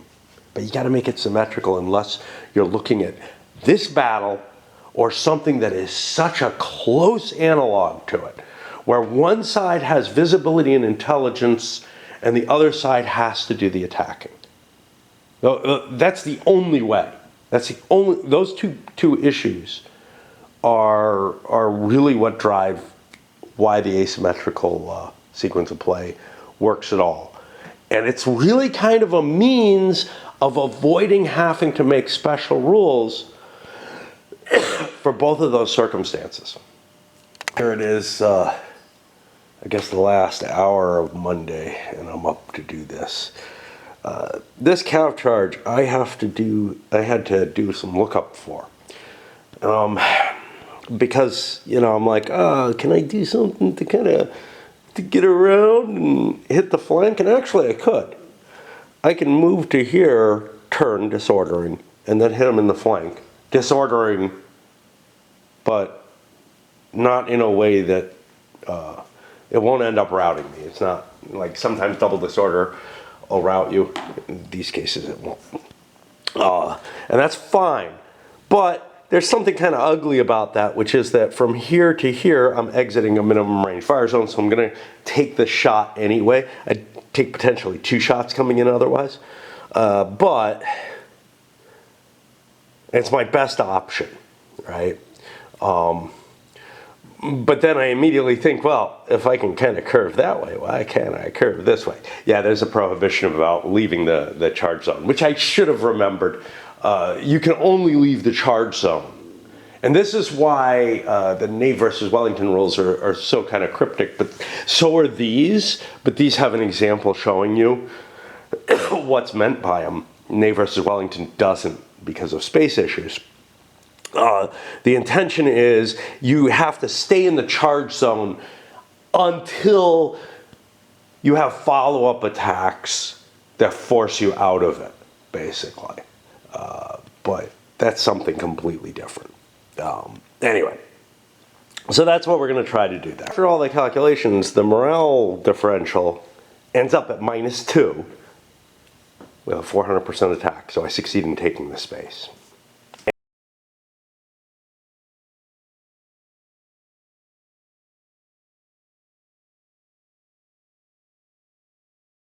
And the charge over here was also somewhat complicated.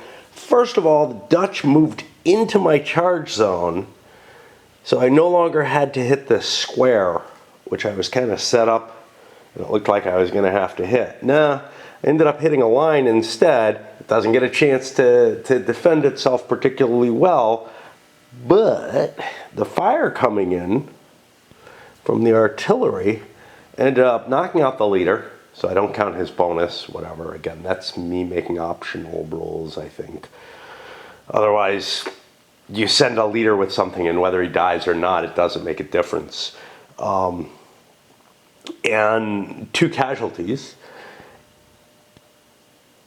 However, I was at like 75. Oh, I forgot to put this away. I was at like 75%, but I was up on the, let's see, +2, +3 table. And that ended up being a DR result. They're already disordered, so it ends up being an R result, which costs them a couple of losses. But it's not over. I'm still sitting right in that minimum range fire zone, disordered now. It's with a flank shot. It's just those artillery are just going to blow a hole through my calf. So I might have been better off hitting the square, to be honest. I almost certainly would have been. Down the line, I can't find any other desirable shock attacks. Well, those weren't desirable.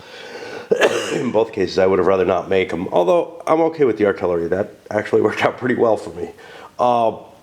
This did not. Yeah, but I had to hit one or the other. They were too close.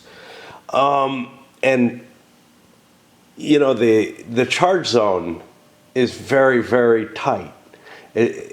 Early on in the charge zone, you can't call it off. And later on, well, you can break it off after 3 hexes. So, or is it 2 hexes, 3 hex distance. Everywhere else, look, you know, are there viable attacks that like I could make? Yeah, I'm seeing things that I probably would have pushed in Ney versus Wellington because of the hurry there. There's a hurry here too, but I don't know. The points are getting to the point where I see an end in sight, but I don't see an end in sight before the Prussians come. But it's going to take them time to get here. So there are attacks that are not great. I'm better off relying on fire combat, which does not feel like a Napoleonic situation, right? But for expediency only, might be worth it. So for example, here, I've got an attack against these disordered guys. And if I was full strength, which I'm not, I'd be at a +2, +1 hitting them. That sounds kind of good. It's not. It's better for me to trade shots with them. We're both disordered, by the way. I'm in Le Haisson, I think. But anyway, it's just like but I'm more protected. But here's the thing. Their fire at me will be a 1 in 6 shot because I'm in a hard target right now. So I can almost discount that and say, I got a slight advantage there. I found another one here. I'm hitting at a flank. That would disorder him. But I'm also going uphill, so now I'm at a +1 there. I'd be taking 2 hits due to morale because I've taken a cohesion casualty, whatever. So that works out to be, you know, -1 now, and I'm not at 100%, am I? Yeah, I'm actually like at 75%. I took two hits, yeah. So I'm actually 3 behind. So yeah, I'd be at -2. So I'd be at 75% at -2. That's not good.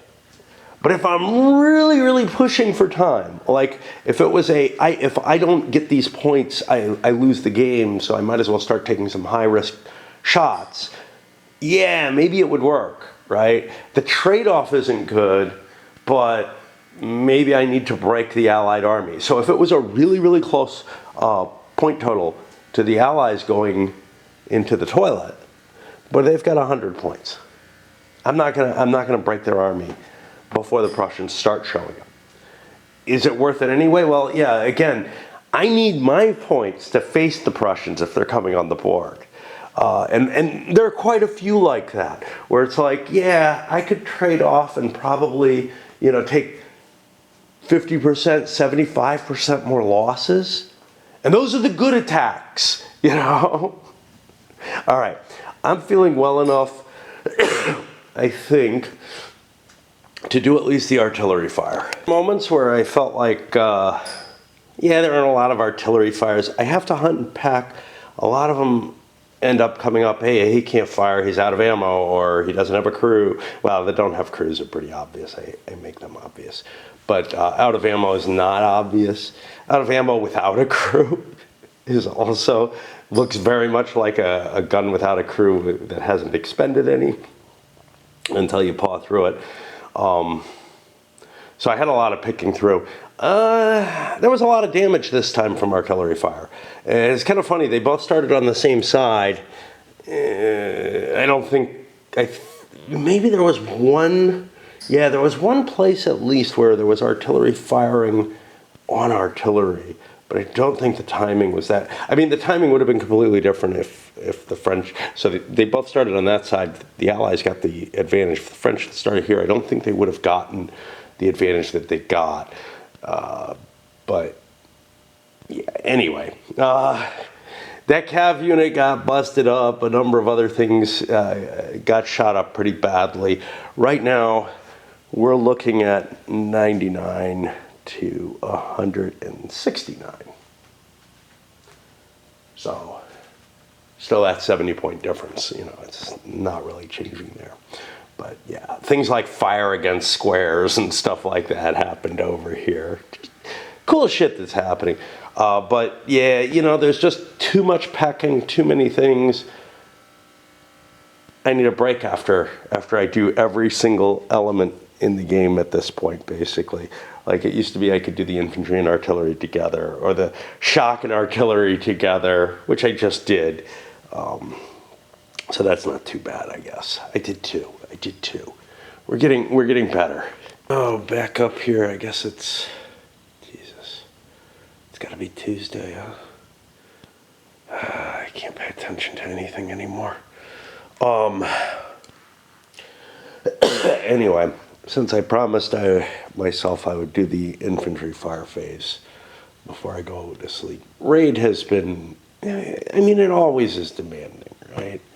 It's just a question of, there's always stuff I can do, but it's like every other Tuesday, there's sort of a clan versus clan, play a lot and spend a lot type of competition. And by spend, I mean the resources that you have. You can spend money to do it too, but there's no real point to that. But there's advantages to winning these, and so I'm kind of sucked into that, and then I get diverted and start playing with another life sim that doesn't look as interesting or fun as the last one. But okay, the Brits won the initiative, and they're going to start on that end because I think their firepower is thinner there. They'll get to the meat there. If they started over on this end, I feel like the French would get the advantage, although I'm not sure because there's a lot of French fire going through there. But I'm pretty sure the French will not. Yeah, I'm not so sure. Yeah, they may both go for the same side. I realize this is all an attempt at some sort of simultaneous fire, right? That's sort of what they're trying to accomplish with this. But I gotta say, it's not worth the effort. What you end up getting, because one side or the other, like assuming both players pick reasonably well, what you end up getting is this short little window where maybe there's a couple of shots that somebody gets an edge on.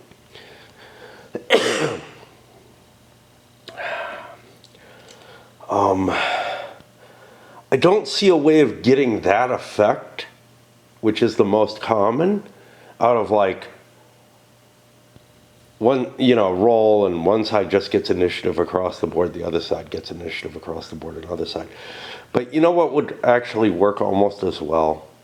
Just create a dividing line halfway through the two lines. Just eye it, guess it, whatever.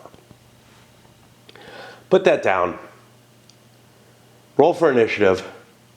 And one side has initiative entirely on one side of the dividing line, the other side has initiative on the other side. And whoever kind of wins the initiative gets to choose if they think that there's an unbalance or something. Because, yeah, as it stands, I'm doing all this work.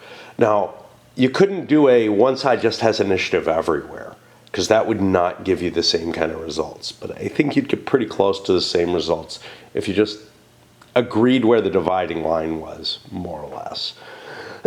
Rolled a die, and one side got initiative on one half the dividing line, one side got initiative on the other, and then you could just, do one side's initiative, the other side's initiative, and then the uninitiative fires as well.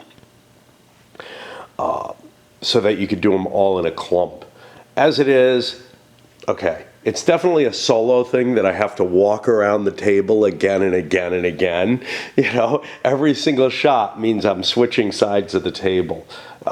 And that's not because of, who I am, right? It's because of all the fires happening down on this side. I want to be over there where I can reach.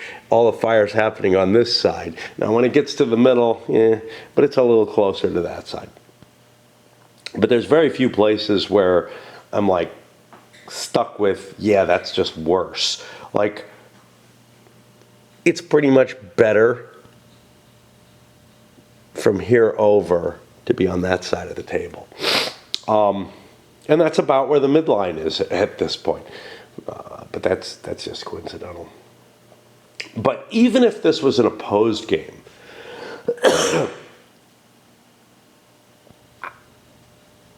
I have to be able to do things with my own units as I'm going through them. So it wouldn't...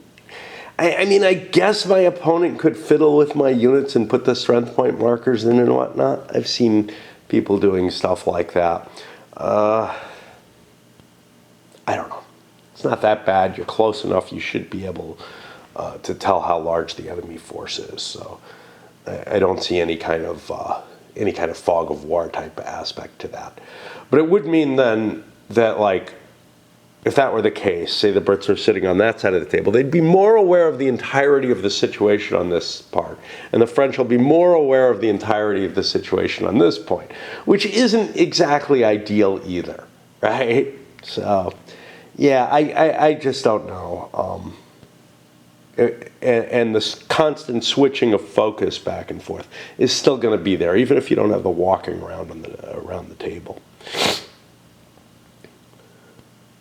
And I'm trying to figure out whose turn it is now. It's got to be the French. Some of what's making me nauseous, all the crap going down my throat. I had a choking fit and almost vomited from it. But we got an interesting point here. Right here, these guys. Now, by either line of sight, either my system, which is based on the CWB system, where, you determine which side of the crest of the hill you're on, or, although actually I think the pure CWB would say that this is visible because they're on the same layer, that the difference won't be great enough. So I wouldn't be able to see from here to here, but I would be able to see between these two. But this game is very clearly wants to indicate that is going to be blocking. So the way I've been doing it, I'm worrying about that and working that in and assuming that there's like a sort of a high point on the hill at the midpoint, wherever that is. Why it's blocked in Wellington's victory rules is we're both on descending slopes.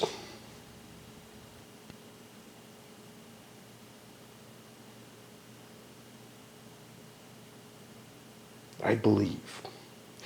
I need to look that up now, because I'll go either way, right? But I want to stay in conformance with Wellington's victory's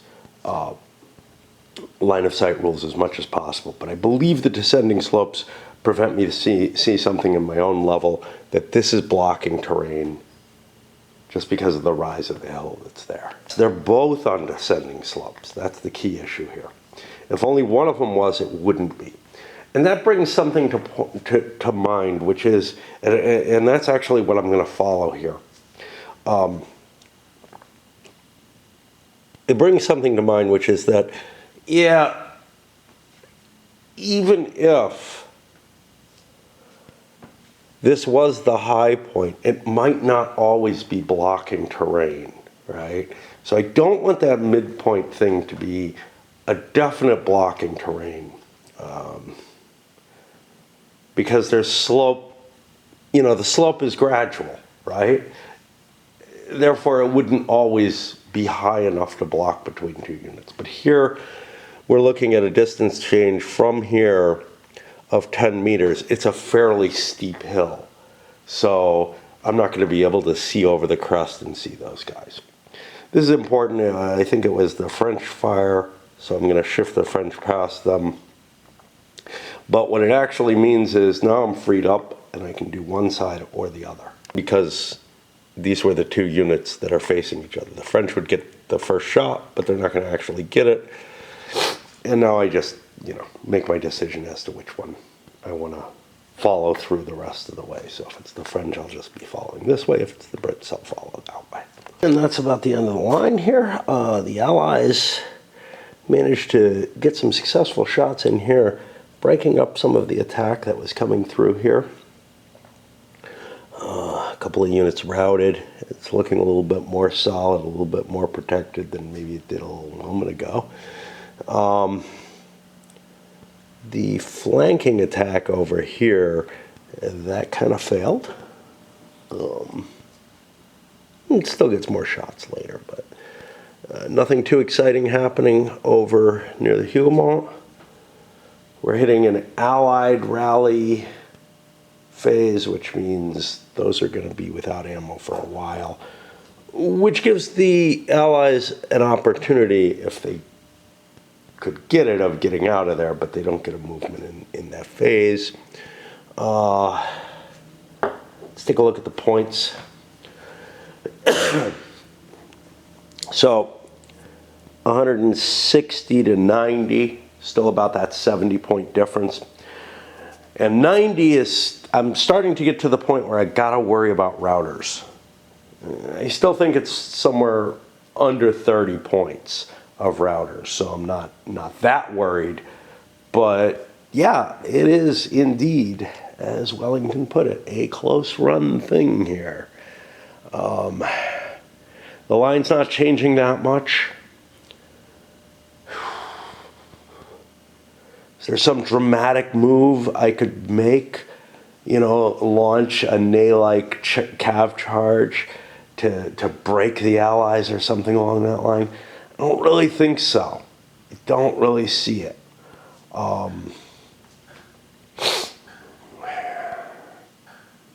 Mainly because there's no opening. There's a bunch of disordered troops here, but that's not an opening. Plus, there's not time. You really kind of have to prepare those kinds of attacks ahead of time. Anyway, we are definitely stopping. Again, not feeling too well from what's going on, but yeah. Not too terrible either when it comes down to it. It's late Tuesday night, rain all the time again.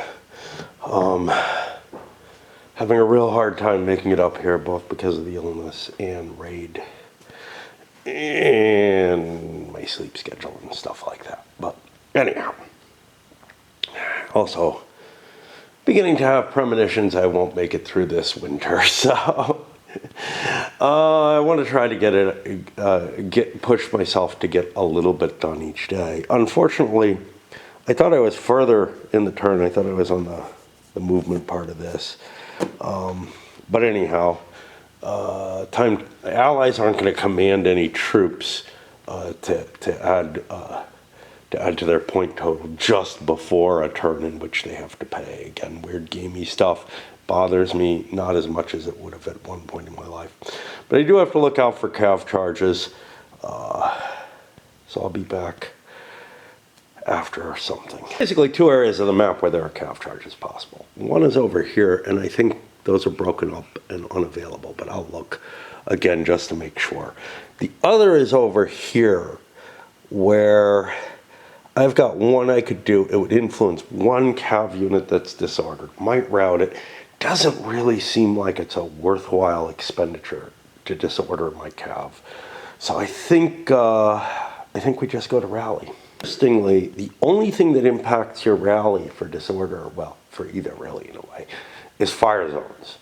And I am not in a minimum range fire zone with this cav unit, so I can rally it even though it's like right next to another cav unit. Feels a little weird. But honestly, what kind of feels weird is that I didn't get some opportunity to withdraw. It seems like a tiny thing to do so little, but it's about what I can handle right now. I'm just, pushing what I can in the game.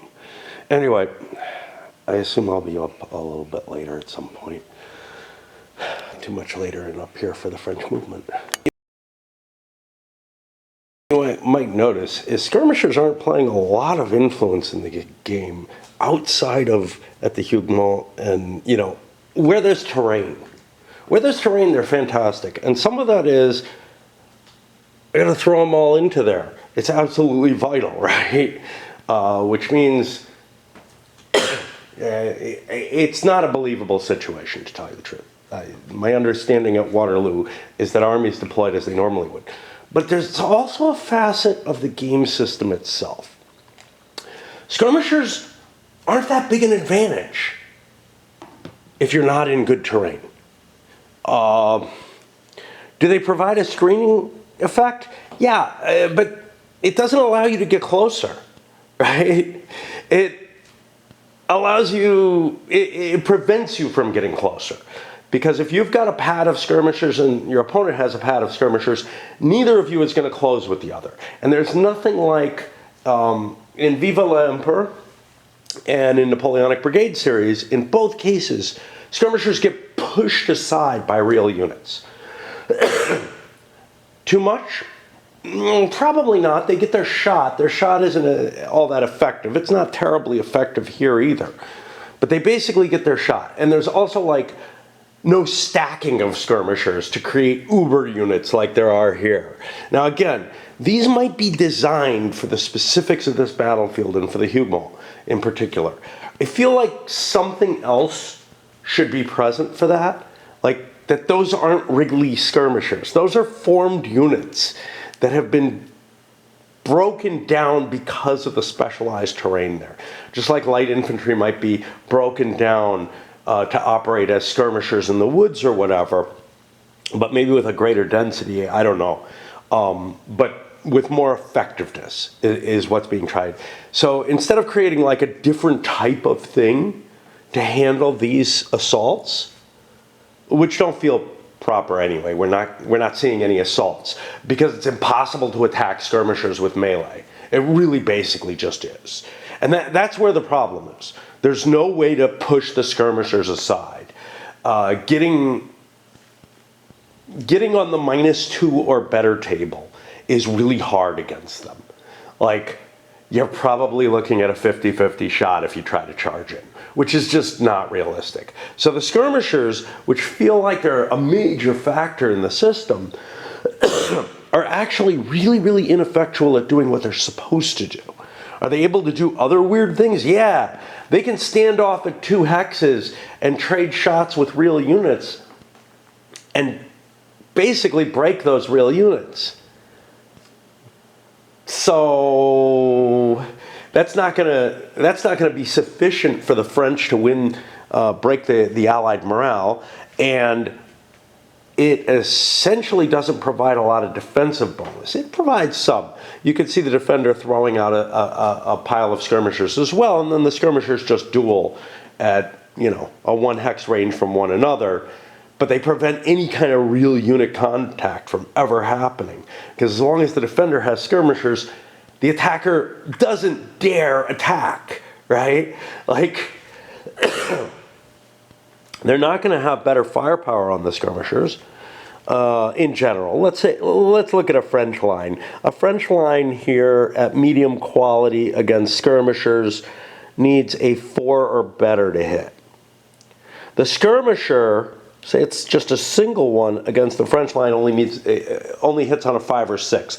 So straight firepower, you would eventually knock the skirmisher aside and be able to advance. So it's not as ugly as it might seem. But what you can't do is just march towards the skirmishers, because their morale is too good and they will win the melee fight.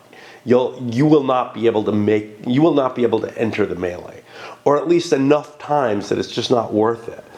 On the other hand, the Brits have not, or the Allies in general, have not been able to throw very many skirmishers in place. Now, there's places I've refused to do so, like along here. I've kept my decent units in line because they do have better firepower. They are better on defense. If they break their skirmishers out, their morale quality goes down. So like in the original NBS, they don't operate as well as they should. This is, detaching skirmishers is obviously not what they're used to doing, right? Because they lose morale for doing it. There's something really screwy in that. And yeah, On the other hand, the light units breaking down entirely, again, not really what they were generally used for. They weren't generally turned, but that's what they make the most sense for here. If I want a line of skirmishers in front of this, breaking this unit down into 4 skirmishers lets me cover the entire line. And it may be that there's some blur in there, right? Is this actually a light? I don't know. Those are Highlanders. They actually can't create skirmishers. Oh, in the optional rules. But yeah, I mean, there's just, I wouldn't have noticed. I would have seen the 5 morale and would have just broken it down. But the idea of breaking down a single skirmisher off of each of these doesn't really work. I don't know if you don't play with the optional, maybe you'd get something decent out of it, but I don't think there are Highlanders with every unit. So you take a look at this, and the command is like, a bunch of 744 units. If they drop skirmishers, they become weaker units. Now, they're not going to lose line capability because they're British units, so... but the French units in particular don't want to create skirmishers because they're less capable of working in line. Anyway, it's just, there's a lot of weird shit going on in it that it's not like I'm going to say, this is horrible. It's more like this system really needs to be tinkered with significantly. I can't imagine in this day and age somebody releasing something that's this system without a significant amount of work being done to match it. First of all, get rid of the asymmetrical sequence of play. That does not work in most circumstances.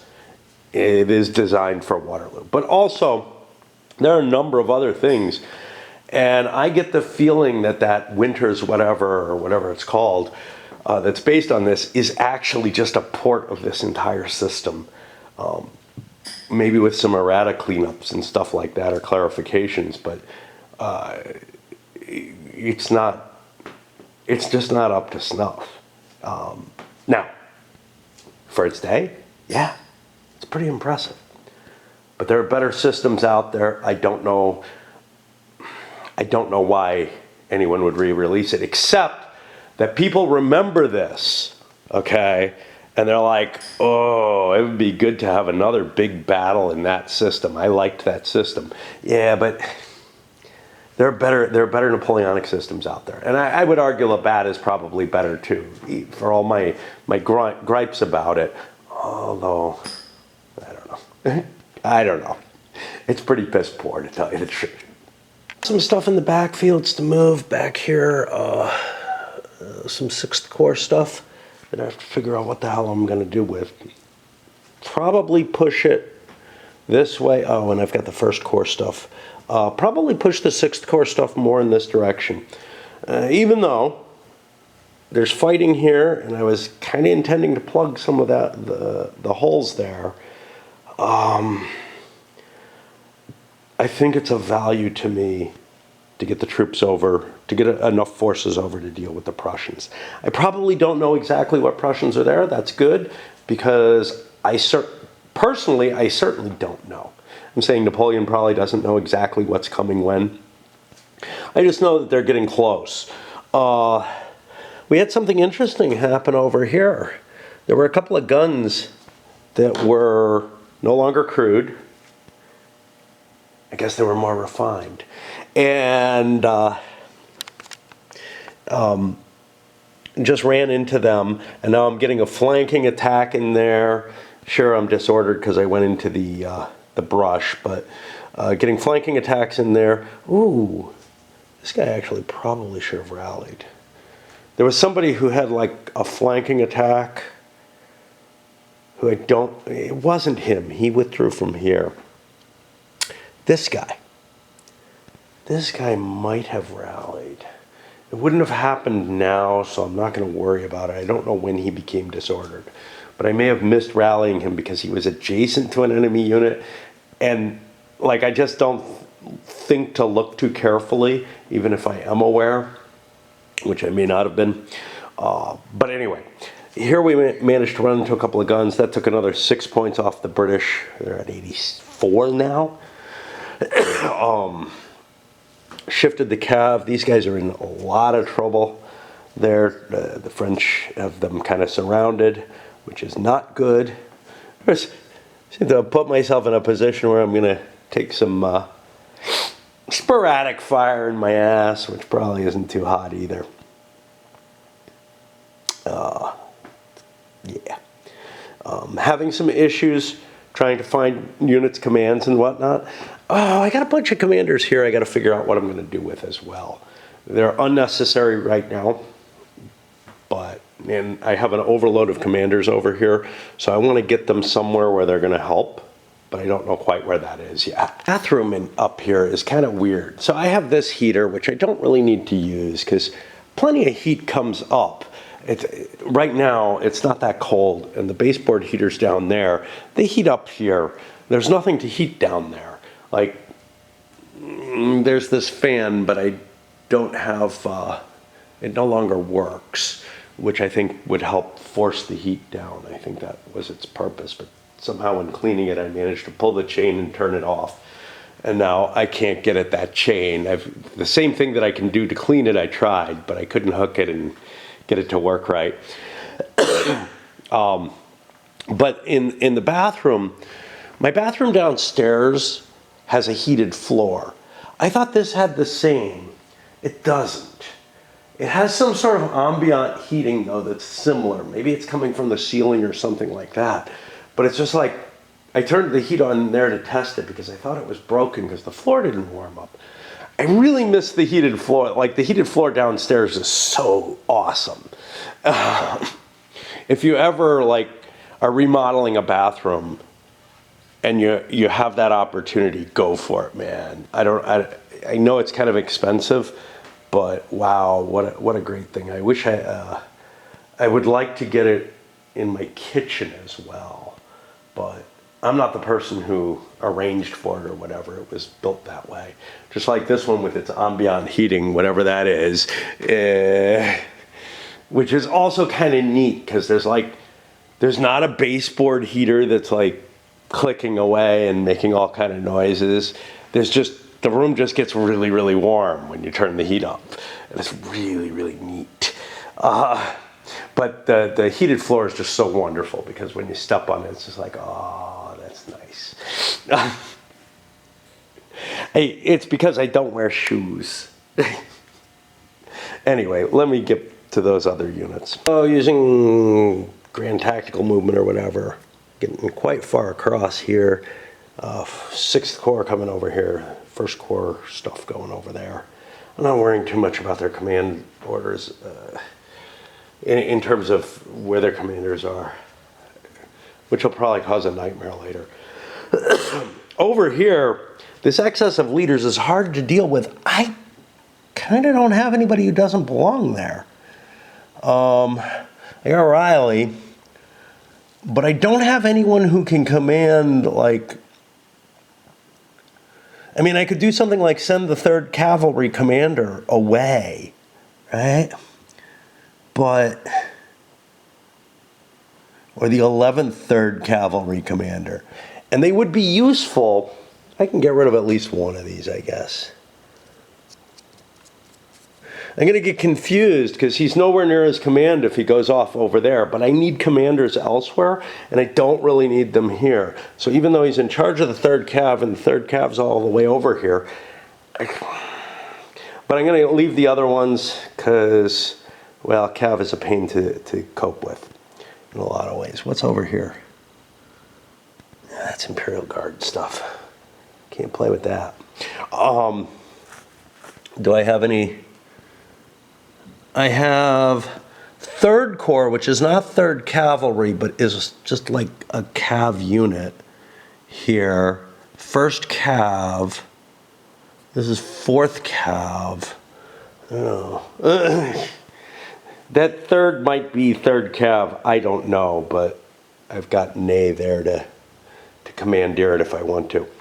Do I have any? I don't have any charges aligned. I don't think that I have any close combat, but let me see if I have any shocks. So here's one of a type I haven't looked at before. Let's make sure he's not. I could march into here with a flank attack. We'd both be disordered. I'd be coming over the soft cover. He would be being hit in the flank. I'm a 4-4-3. He's at most a 4-2-3.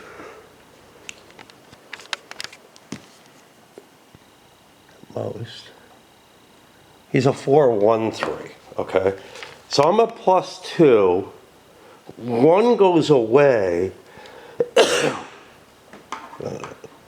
I'm at +2. I'm also at 125%, which doesn't help me. Wait, I'm at +2. It goes down to +1 because of the soft cover. So we'd be at 100% at +1. I mean, do I have an advantage? These are equal. These are equal. I have a slight advantage, but it breaks up my line to make the march. The big deal here is I don't get shot at. And this is the problem, of course, with skirmishers, is they have all around facing so they can shoot you no matter what. And if they hit you, they are almost certainly better morale than you are. Or if you've taken any damage throughout the game or whatever. Which, you know, is why they're essentially invulnerable. Because their morale is just so very high against shock combat. Which just is nonsensical. Yeah, I don't think it's worth it. I'll keep looking, but I don't think that there are going to be any. It's so unlikely to find a case. Here, I've got a flank attack against the enemy, but he's got a little bit of protected terrain. I'm just better off shooting him, you know. For the French in that position, I probably would have launched the attack because they're trying to accelerate the combat, but the Allies are not. They don't want to break things up here particularly. I mean, they want to destroy this and come around and everything, but realistically, that's not a significant issue. The significant issue is by adding a combat, there's a 1 in 6 chance for both of us that there will be an actual casualty there. Indeed, I couldn't find anything worth mailing about. Which feels so stupid for Napoleonic warfare. Like, shock combat should be a major part, a major tool in your arsenal, and it's nothing. And it's not just the skirmishers, it's just nothing. It's like, you don't want to take that fire. Yeah. Now, on the defensive, shock is less valuable, but everywhere I look, I'm just always coming up short in terms of it. It's like, yeah, my morale will drop 1, that loses me a column, and at best I'm like looking at a +1 or a +2. If I've got high percentage attacks, yeah, but you really have to wear the enemy down. What are our point totals at this point? Not much different. 158 to 84, which means we basically gained those two guns since the last time we reported, which makes sense. There's no shock combat, and fire combat only happens once a turn, and the last time I reported was after the fire combat. So the only thing that happened was I marched into a couple of guns. This is going up mainly because it's been so damn long since I put one up. But also I think there's a lot of video on here, even if most of it's me coughing and griping.